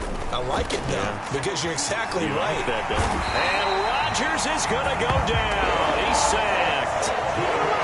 Jordan Jenkins in there to bury him for a loss of 11. That right now, that's a defeated team out there. I think you can see it totally in their body language. Hands on hips, heads low. It's just been a struggle from the start. Yeah, this team has been thoroughly beaten right from the word go. To try again after the sack. Rodgers, he'll dump this off to Taylor, complete. And he'll go down at the 26 following a gain of 6. Just 2 minutes remaining here in the fourth quarter of what has been a one-sided affair. So the Colts in possession of the football as we get you reset. They face a third down now as they try to find a late score. He's got the tight end, Mo Alley-Cox. And he'll be out of bounds across the 30-yard line. The completion good for only 6, and that'll bring up 4th. And now it appears that the referee's been buzzed, and we'll get a review. And this being inside 2 minutes of play, everything coming from up above. Did he keep those feet in bounds? That's the question they've got to decide. And I got to say, watching it in real time, it was awfully close. Yeah, it certainly looked like a heck of a catch because he didn't appear to bobble it, which could complicate things.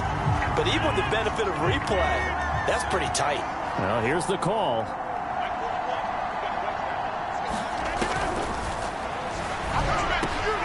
Oh, that's into double coverage and intercepted.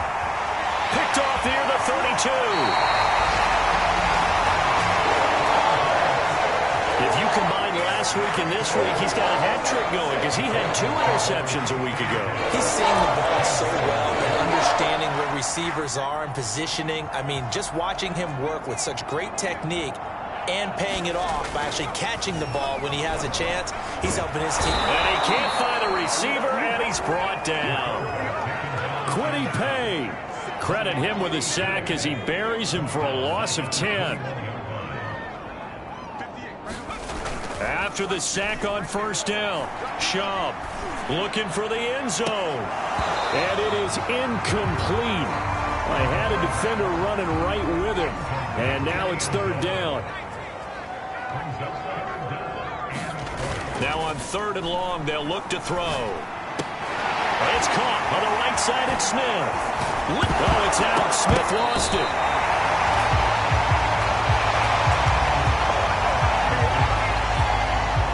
And the defense not able to get it.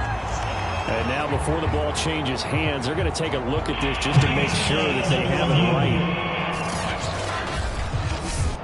Now the question, was the knee in fact down before this ball comes loose? And is the video convincing enough to overturn it? A lot of factors here. Remember, you also need clear possession of the football afterwards. This is a tough one to overturn. After reviewing the play, the one on the field is reversed. So that one overturned. They say the knee was down, and that will not be ruled a fumble. Needing the tough yards, they run it with their fullback. And he will get into the end zone. It's another touchdown. This thing is ugly. Starting to really smell a 4-0 start right now. You can't ask for a better first quarter of the season than that. And you're not supposed to look ahead, but guess what? You're going to? They have to. Because when you get to if you get to 4-0, you're not just thinking playoffs now. You're thinking about, okay, this team has the capabilities of winning a Super Bowl. They could very well be the best team in the NFL at this moment. I think they played the best. I mean, there have been a few hiccups offensively and defensively, but probably the best team we've seen, right? And has the ability to get better.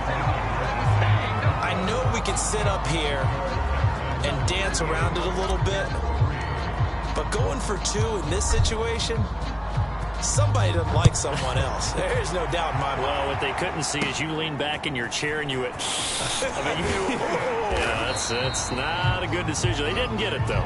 Yeah, I don't think you just say, well, my kicker's hurt in this spot. No, okay. Here comes the Indianapolis offense now as they get set to take over. They've lost this one. Their offense has struggled. Do they try to put together something here at the end just to take into next week? Yeah, sometimes teams want to. Now look out, Rodgers lost the football, and the Texans scoop it. And he's got his guys set up great now. 1st and goal, and the Pigs get at the 7-yard line. And with that kind of a deficit, you can't afford to make any kind of mistakes. But it's been pretty symptomatic of what we've seen all game with them, isn't it? Down this big in the fourth quarter. Yeah, you'd say an afternoon to forget, absolutely. Well, they probably don't need to run a play here, but you wonder if they're going to be able to resist on 1st and goal. That one looks like he'll throw here. And this will be caught. And the carnage continues. It's another touchdown. Well, this is long since over, and some might see this as overkill, but remember, this is a team that puts on the hard hats, grabs the lunch pail, and tells everyone, we're going to give you a full 60 minutes. And that's exactly how they're playing this one out.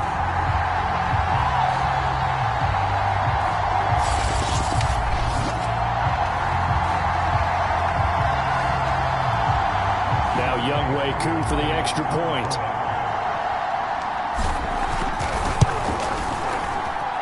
Now this one was over a while ago as they just add on to their big lead. Well, they got the ball in great field position. One play later, boom, end zone. Following the touchdown, here's Koo to kick off. On the return is Hines. And he'll be stopped up at the 25.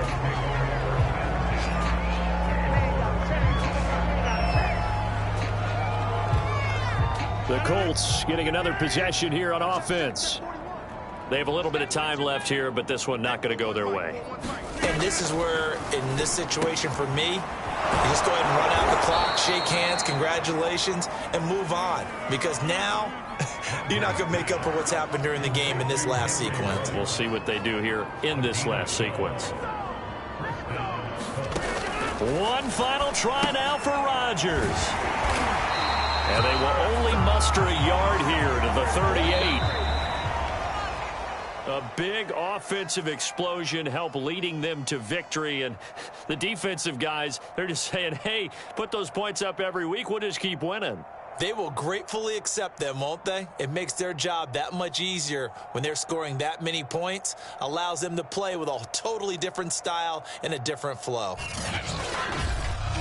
So for the Texans, that early momentum continues here as they move to 4-0. And they'll get another home date next week as the Jaguars will come to town. Meanwhile, for the Colts, they'll drop down to 1-3. And they'll try to turn things around next week as they have a matchup in Cincinnati against the Bengals. And for Charles Davis and our entire crew, I'm Brandon Gaudin. You've been watching the NFL on EA.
Tonight, from NRG Stadium in Houston, Texas, it's time for Monday Night Football on EA Sports.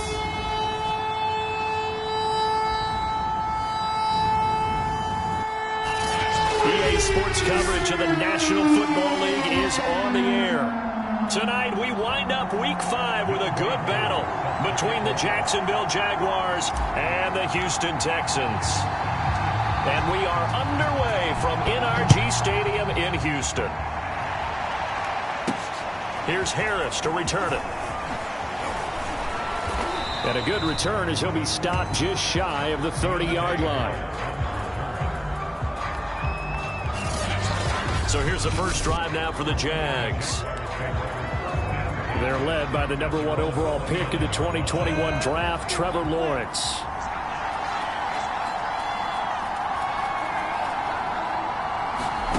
Throwing now, Lawrence on first down. He finds his man, complete. It's Alexander.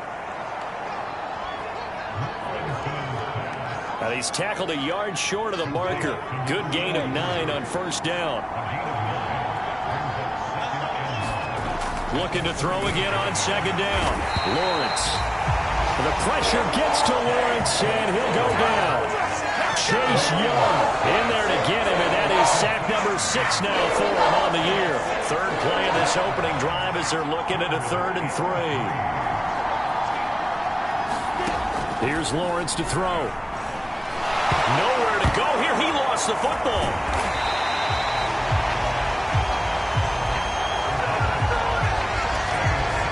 Offensively lucky they're able to keep the football, but now 4th down, so they'll have to boot it away. I do think, though, they're going to look at this as a positive. 1, they recovered the fumble, so they retained possession. But 2, being able to punt it changes field position for them. Imagine if that turnover takes place there. Now your defense has to go onto the field and try and hold. Instead, they get a little breathing room. A terrific return there. 27 yards all told.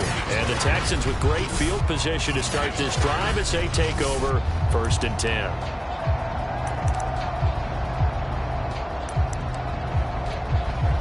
Coming out with a jumbo package to start the drive. Here's Schaub. Oh, he's going to air it out right away.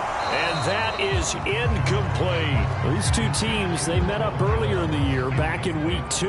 And it was the visiting Texans who came away with a victory. So they'll look to take the season series if they can win here in Houston. Escaping the pressure right. Open man, that's Devontae Smith. And all the way inside the 15 before they drop it. A gain of 28 yards there and give them a first down. Now Schaub. And that'll be incomplete. One thing that you're going to see from this offense is that they love the matchup with their wide receivers against this secondary.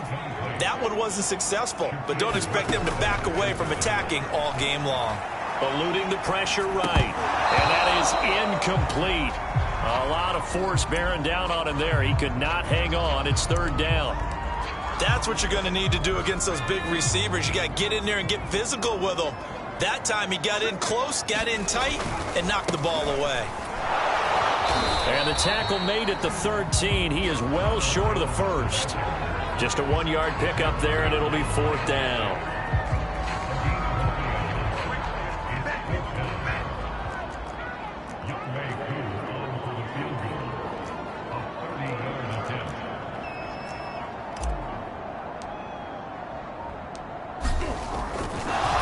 And it's a fake. He's going to throw it. Nowhere to go here. He lost the football. There he goes, right side. 30. 10. And he brings this one back. A fumble return for a Jacksonville score. Oh, backbreaker. That'll drive the coach, the offensive coordinator, just crazy. You get it all the way down there in the red zone, can't capitalize. Instead, they go the other way on the fumble return for a touchdown. How about the aggressiveness of the defense, though? They're not about to just fall on a fumble, are they? Scoop and score is their motto, and they just did it. And you can bet they're preaching two hands on the ball here as the kick's away following that fumble return. And we'll see a return here from the end zone. And he'll be out of bounds here, a yard shy of the 25 at the 24. So now we get set to see Houston for their second drive of the ball game. And they are trying to create some separation within the division. And look, CD, I know that this is still the first half of the season, but this is a big matchup no matter where it falls because these are the top two teams right now in that division. And if you can build a bit of a cushion as you head towards the second part of the season, that allows you to survive the expected injuries, potential upset losses, all of those things, and still be in good shape. 5 yards is the tally on first down. That brings up 2nd and 5.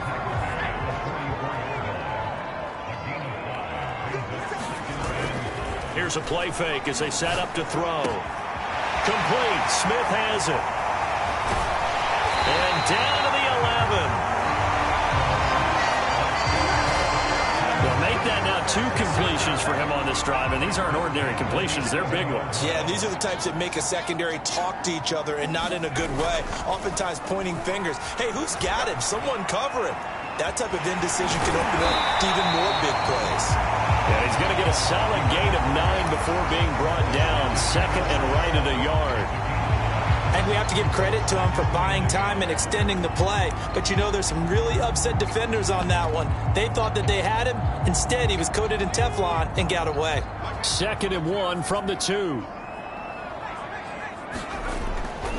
Looking to throw. And that is caught. Touchdown, Texans. A great play there. His 2nd touchdown on the season. And the Texans are an extra point away from tying this football game. Well, we know he can run the ball. There he shows he has the ability to do a little bit more. That's what you call a complete player. A guy who can run it, catch it, probably can protect the passer when necessary, but his skills are best used when you get the ball in his hands. And that's the thing. When you've got an athlete like that, you want to get the ball to him in multiple ways, right? Without a doubt, because he often creates mismatches about who can cover him, whether he's coming out of the backfield or even lining up like a receiver. So all even at 7 now as they kick it away. Takes it at the 7. And he brings us out past the 20 to the 24.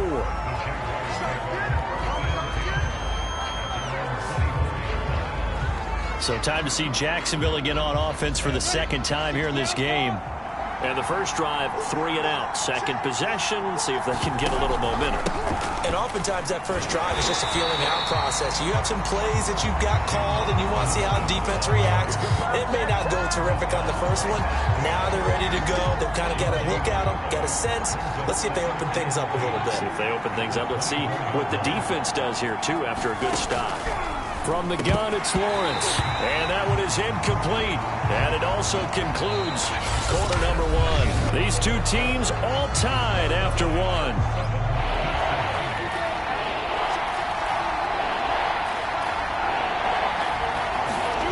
On 3rd down, Lawrence. And the pressure gets to Lawrence, and he'll go down. Chase Young, he's the one to get him, and that is sack number 7 for him on the year. They were in the top 5 in sacks in the league coming into this one. That's their 3rd one in this game. Obviously, pass rush has been a strength of this team all year long. And apparently they're not satisfied with top 5. They want to climb that ladder. Yeah, I think it goes back to their offseason. They decided now a hit and a loose football. But this will fortunately wind up out of bounds.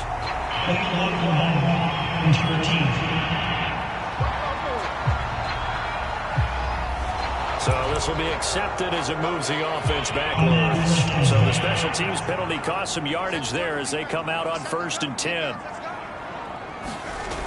Off the play fake, he'll look to throw. He'll buy some time right. He finds his man, complete. That's Rodriguez. Oh, look at the juke. And he makes it all the way down to the 13-yard line. defense has to love that because that was just a dump down, and then he turned something out of seemingly nothing. And the best quarterbacks understand that dumping it down is often a good play, a better play than even what was drawn up. And got his man. It's caught. Touchdown, Houston. A great effort there. His second touchdown on the season. And the Texans have taken the lead.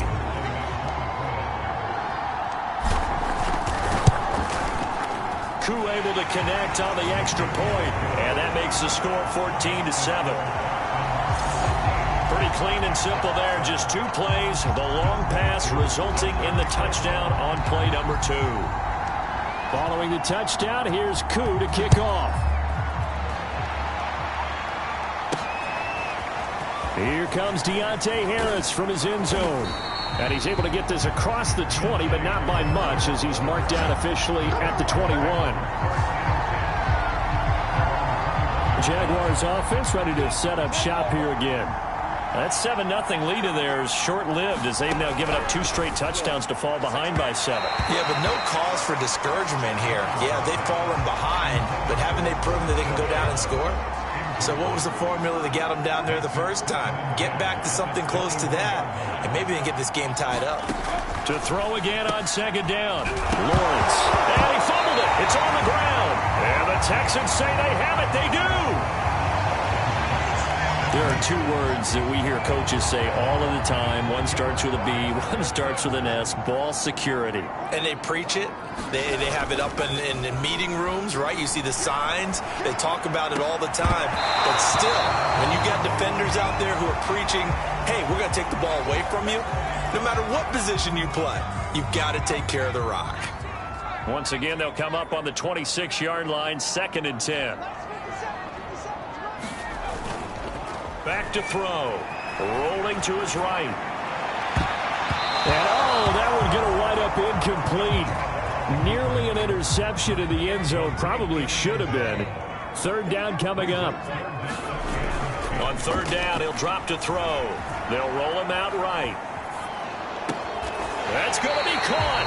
And all the way to the 2-yard line there before crossing over out of bounds.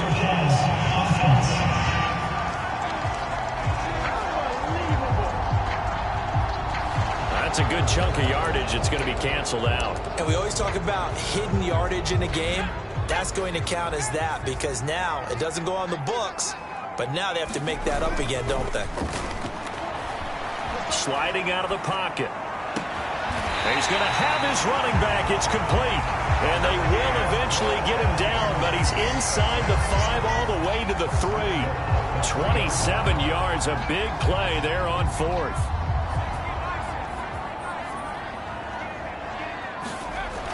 They'll stick with the passing game as he looks to throw. And he's going to go down just outside of the 5, right around the 6-yard line.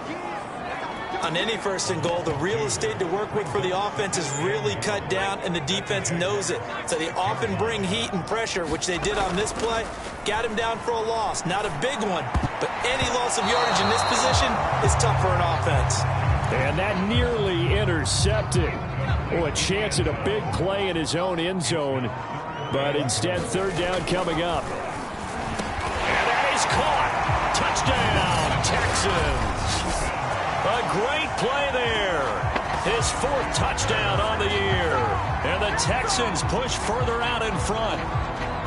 On those slants, everything happens so quickly. What makes it work?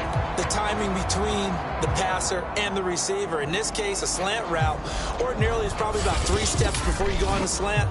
In this amount of time, I think it was a 2-step deal. Boom, put his foot in the ground and got inside for the pass. Got inside for the pass, got inside for the catch and the score. Extra point by Koo, up and good. And it's now 21-7. So the drive there took 6 plays. And the result, a Houston touchdown. Following the touchdown, here's Koo to kick off. This fielded right at the goal line. And taken down just past the 20 at about the 21-yard line.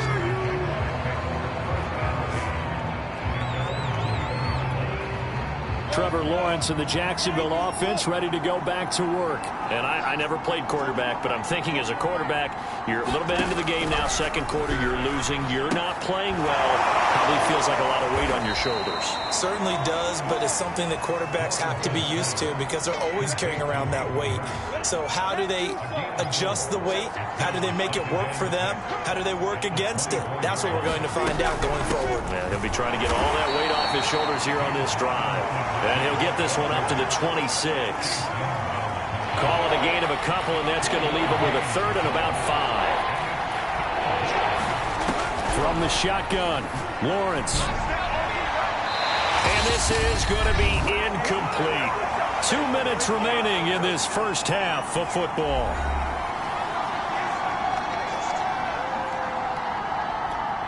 Here's J.K. Scott now as he'll kick it away for the second time.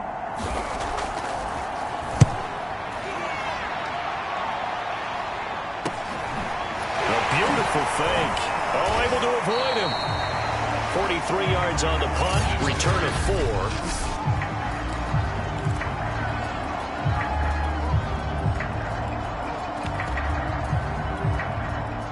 The Texans offense ready to go here for their next drive.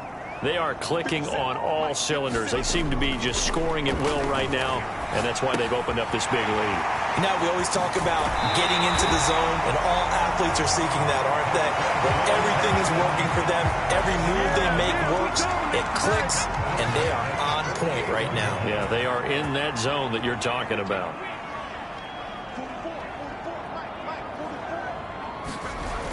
They go play action here on first down. Going left side, it's complete. And they'll get him down as he's inside the 40. 15 more yards there and quickly another first down. I'll give them credit for a good read right there because they read the man coverage on the right side and sent the tight end a few steps down the field and then angled him to the left on a crossing route. And he was able to get enough separation on this play to turn it into a nice gain.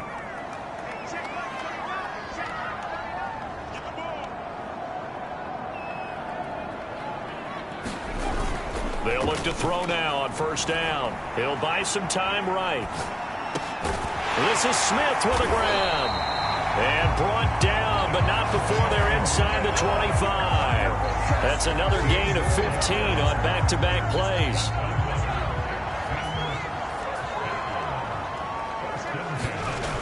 They'll look to throw again.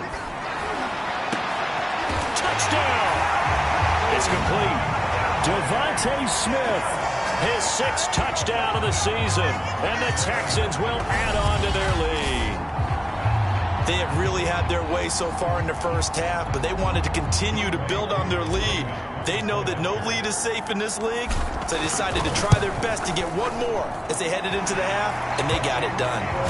Koo able to connect on the extra point, and the lead now to 3 touchdowns at 21.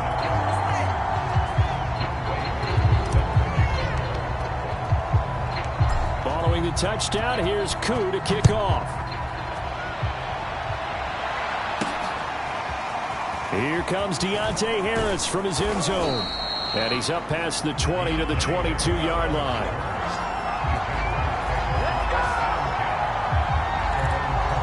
Trevor Lawrence and the Jacksonville offense ready to go back to work. In second quarter, they're down big already.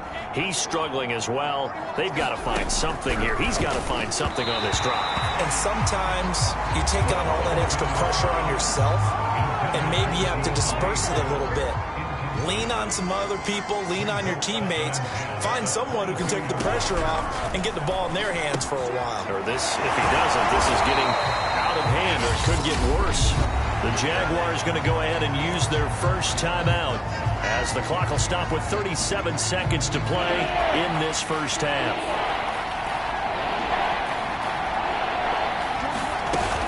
On third down, it's Robinson, and that's not nearly going to be enough. Stopped at the 22, and he needed plenty more.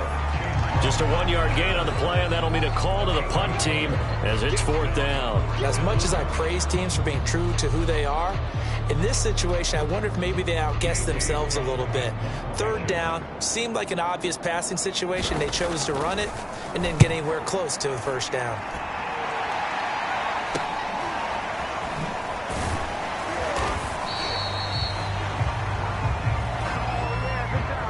So we reach halftime. We now proceed to the start of the second half.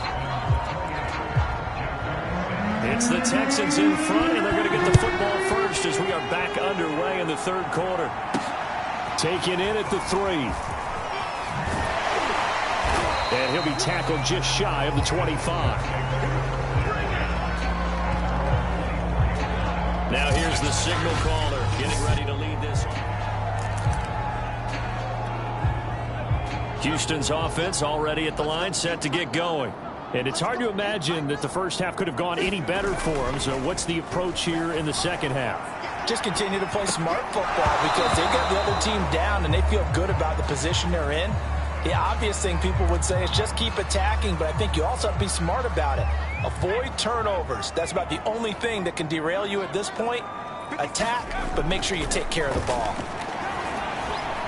Flushed out right. On the run, he'll let this go deep right side. Well, this is taken in. It's complete.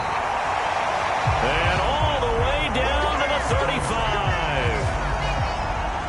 I guess that answers the question of whether or not they're going to try to play conservative and protect this lead in the third quarter. And I think this is something we're seeing more and more of in the NFL. Teams not playing to protect leads, teams playing to extend them. On first down, he'll drop to throw.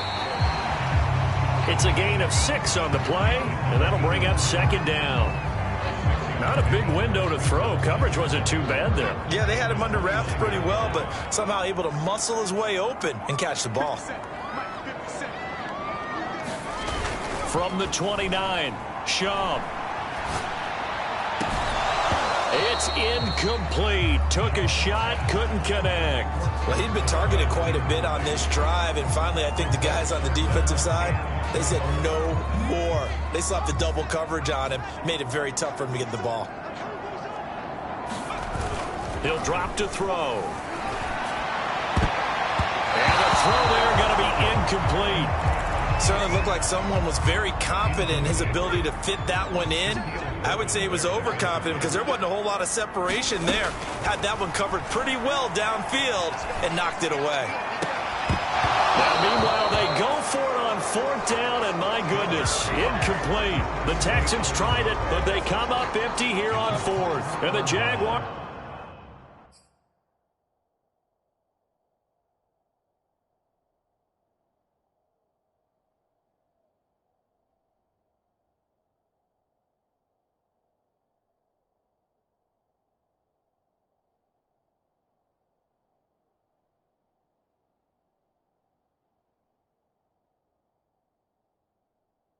Are going to take possession here on the turnover on downs.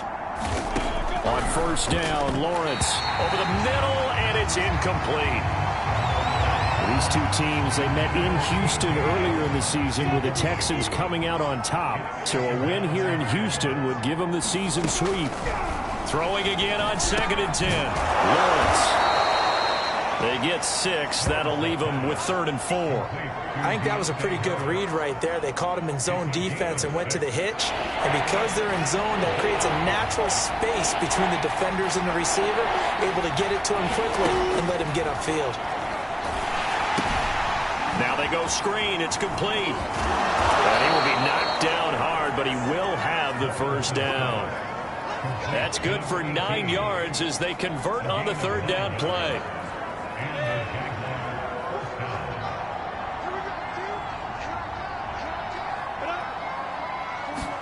And they'll throw on first down with Lawrence. He gets it complete to Harris.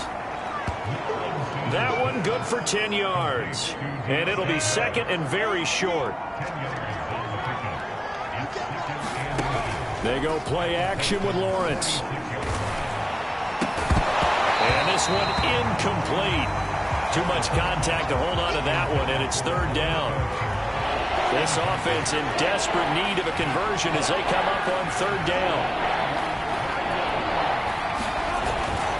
Lawrence with the handoff to Robinson.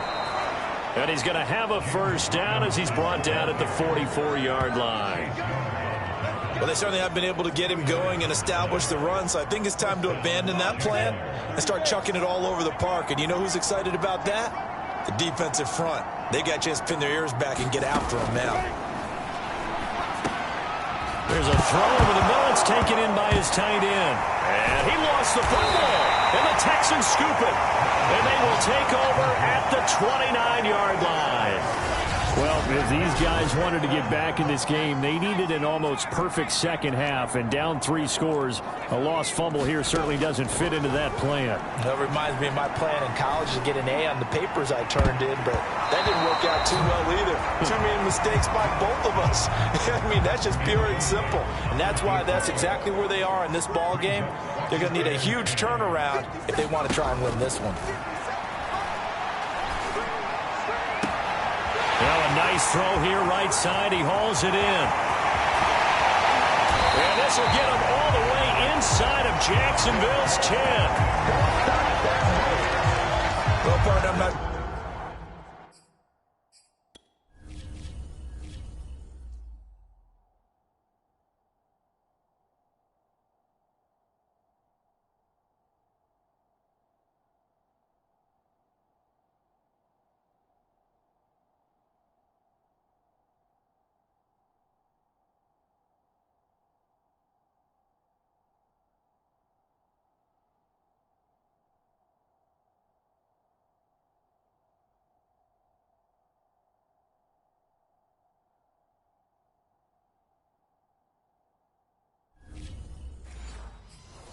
Sure how this drive's going to end, but how about the way they flip field position there?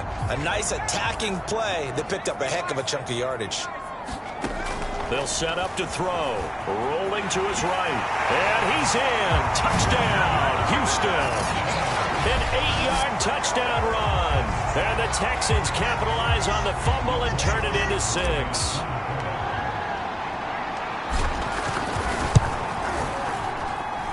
Extra point by Koo, up and good. And that'll increase their lead to 28.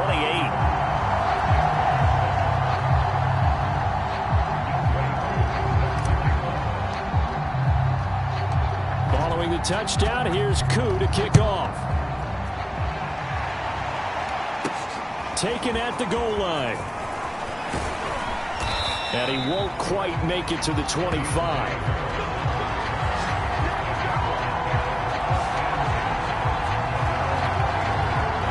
Jaguars come to the line to start their next drive.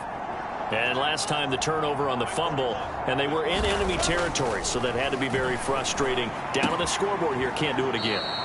You nailed every part of what was frustrating.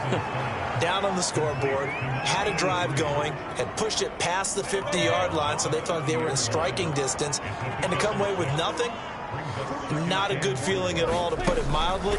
Now they can't afford to do that again. Yeah, now can they get that bad taste out of their mouth here? He shook his head right when he released that throw. He knew it was going to be a little off target. Yeah, the excitement got him on that one. Wasn't able to control the fact the receiver was open, and it would have been an easy throw. Lawrence. He rifles one that's intercepted. Picked off by Pat Surtain. And his guys are going to take over at the 31-yard line. So 1st and 10. And if they score on this drive, might have to start digging in our second-half blowout material. Looking right sideline, that's complete.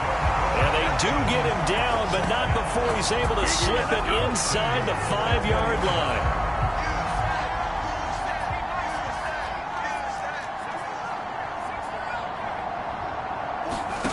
Now back to throw. And got his man. It's caught. Touchdown, Houston.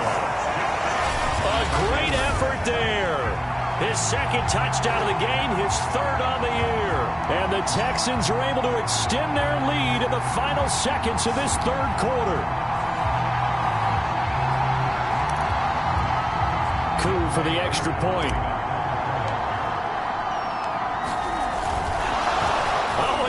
Going to fake it, and he gets in. But no one was expecting a fake there, but they add 2 more onto their lead.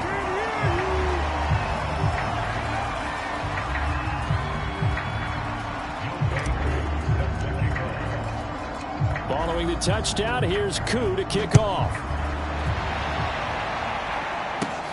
Here's Harris to return it. And he brings us out past the 20 to the 24. Jaguars come to the line to start their next drive. And following the interception, just any interception, are you a little bit more cautious when you start that next drive, or no, you just throw that out the window? I think you are. I don't think that there's any way you can run back out there and go, totally didn't affect me. Let's just go ahead and be loose with the football again.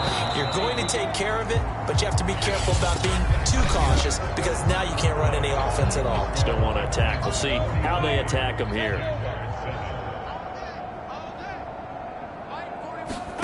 Now on 2nd and 13. Lawrence. He'll fight his man, Laviska Shenault. 8 yards on the completion, but now they face 3rd down.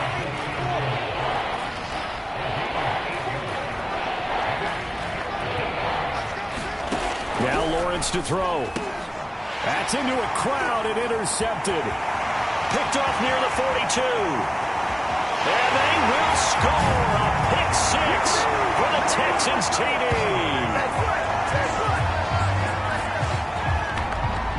Now remember, this is the #1 defense in the National Football League. There's a good example of why. Shows that they set an aggressive tone, not just stopping the run, not just getting after the quarterback, but the ball's in the air. They treat it like they're the receivers, and they went after that one and took it all the way. Coup now for the point after.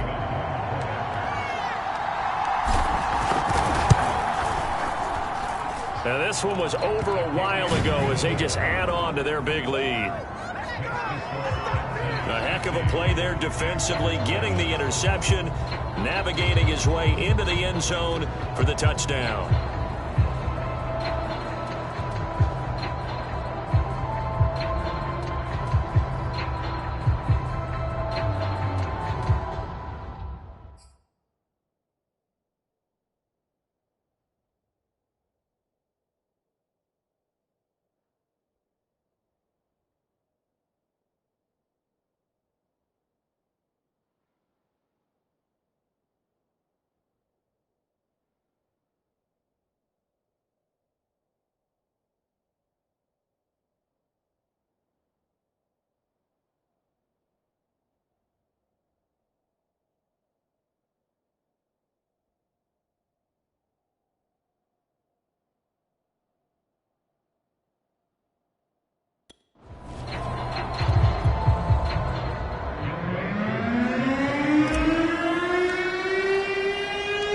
So they'll get another shot on offense following that pick 6. And now the kick is away.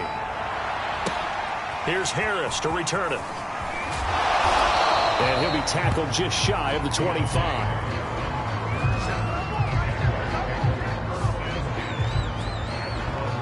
The Jaguars offense now heads back onto the field. Their mini 2-game win streak appears it might be going by the wayside unless they can pull a rabbit out of their hat. To the right side and complete to Hurst. 3 yards the gain there, 2nd down. It's vitally important to wrap him up immediately because if you let that big guy get a head of steam up, boy, then you've got real trouble trying to get him down. But they're able to hold him to a short gain on 1st down. Meanwhile, Lawrence's throw here on target to Hurst. And they get him down, but not before he takes it across the 40-yard line. That one a pickup of 15 for Jacksonville. Now Lawrence on 1st down. And that is incomplete. Oh, the coverage a little too good there, and it's 2nd down. He did a fine job there of not hitting him before the ball arrived, and I've got to tell you, you can often mistime that play because of the angles of approach. When you're going to get him, sometimes you panic as well and think, I've got to be there right now. Instead, in this case, timed it perfectly and knocked it free. And that'll fall incomplete. He was hit just as he let that go. And now it's 3rd down. Lawrence going to throw again. And this pass broken up. And the contact well timed there. And now 4th down. It's been clear in this matchup which side has been the more physical one. It's been this defense. And here's another example on that last play. On is the punter Scott here as he gets this one away. Oh, and what a play on special teams here. This is going to be down inside the 5, all the way down at the 2-yard line. And he's got to be fired up about that effort. I don't think he could have walked down and placed it any better.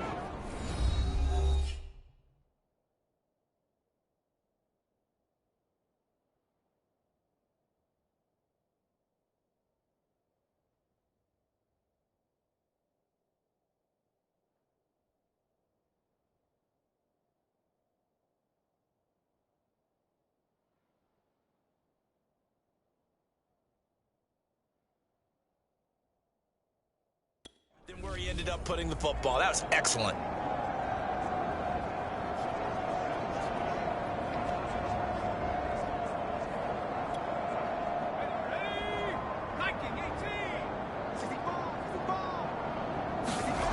Back to throw now in his own end zone. Throwing over the middle, but it's incomplete. The incompletion there stops the clock. Any surprise they're throwing here late? Ordinarily, yes, because you would think enough is enough. They've got plenty of lead, but I've seen this a bunch of times as well. The defense can crowd the line of scrimmage. If you just hand it off inside, you're getting your running back popped a lot as well. Sometimes the defense dictates it. If they're going to crowd it, you may have no other choice but to throw it downfield. Got to be careful here, backed up this deep on third down. Quick slant here to Smith. And they work this out past the 25. That one goes for 24 yards. There's a beautiful throw there, and he's been sensational the entire game, moving it around, spreading it, hitting the right guys. And look, under normal situations, partner, I would expect him to come out of the game now. They've got it in hand. But you and I have been around this league a long time, and every time we ask head coaches about it, hey, why don't you take your quarterback out when the game's in hand? They just kind of give us that look like that's what he's paid to do. So it's a very unusual situation. I'd want him out. They tend to leave him in. Again, he'll drop to throw. He'll get this into the hands of Nico Collins. And they are going to score again. Yet another touchdown as they just add to their totals. And for them, this train, it just keeps rolling, doesn't it? Well on their way to yet another victory. Yeah, it's almost a runaway, isn't it? Oh, and now they're going to fake it. And it's caught inside the 5. And they are just not going to let up as he is into the end zone here for 2 more.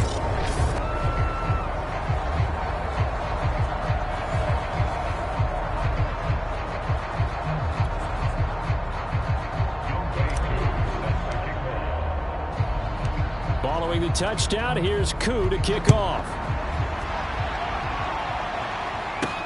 Here's Harris to return it. And they'll get him down inside the 30 at the 27.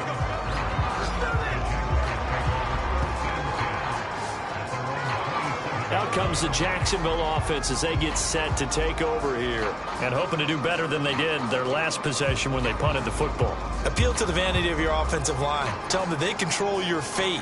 Leverage guys. Win the line of scrimmage. If you do that, you start to win first down. You win second down. And guess what? You start accumulating first downs. And that's what they need in order to not punt the ball again.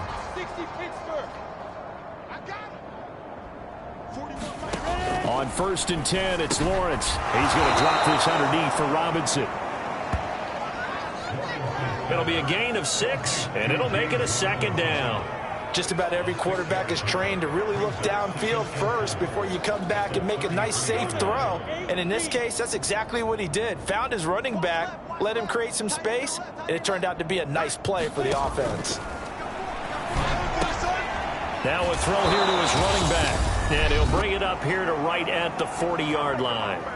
And we are inside of 2 minutes left in this lopsided affair. So it's Jaguar football here as we welcome you back. They've got a 1st and 10 as they search for a late score. Lawrence will throw. Oh, he was hit as he threw it there, and that one winds up incomplete.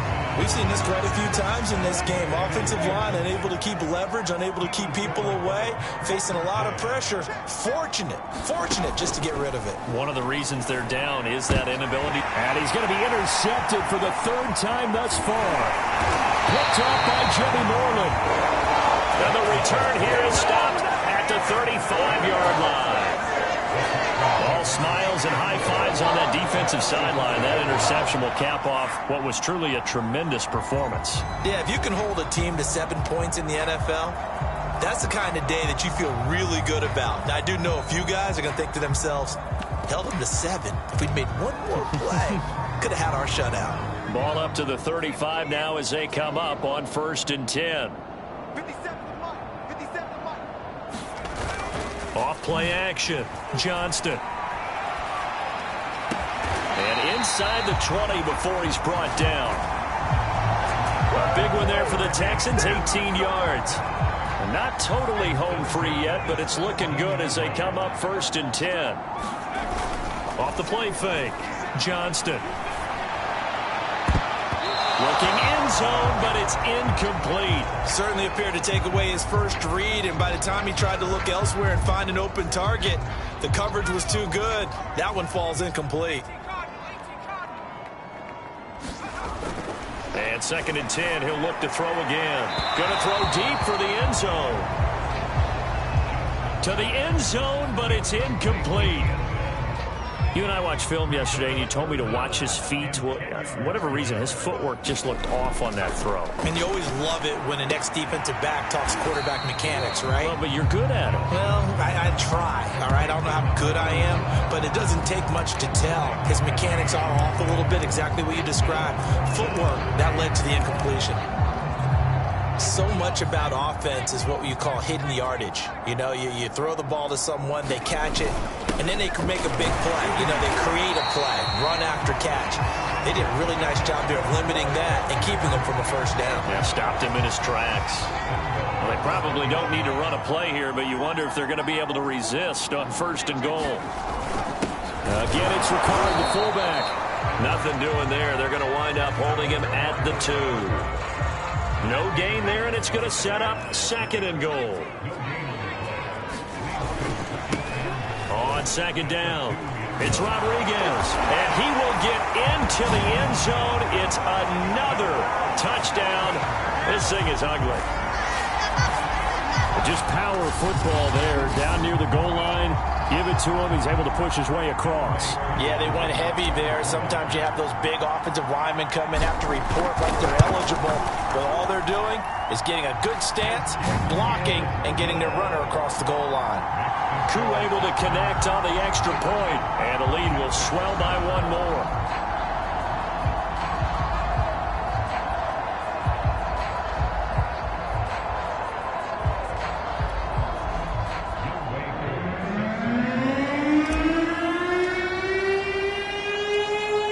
Touchdown. Here's Koo to kick off. From the 10. And he's able to get it across the 20 to the 25-yard line. Well, in this one, partner, we had some action all the way down to the final whistle there with the late points and then the kickoff to end it. Yeah, and the best part about it is just seeing how teams battled all the way to the end, you know. Didn't really matter. Scoreboard was pretty well set, but they still competed until the final whistle. So for Houston, they improved to 5-0 now on the young season. And they'll hit the road next week to take on the Baltimore Ravens. Meanwhile, for Jacksonville, the loss will move them back to 3-2 on the year. And they'll try to turn things around next week as they have a matchup in New Orleans against the Saints.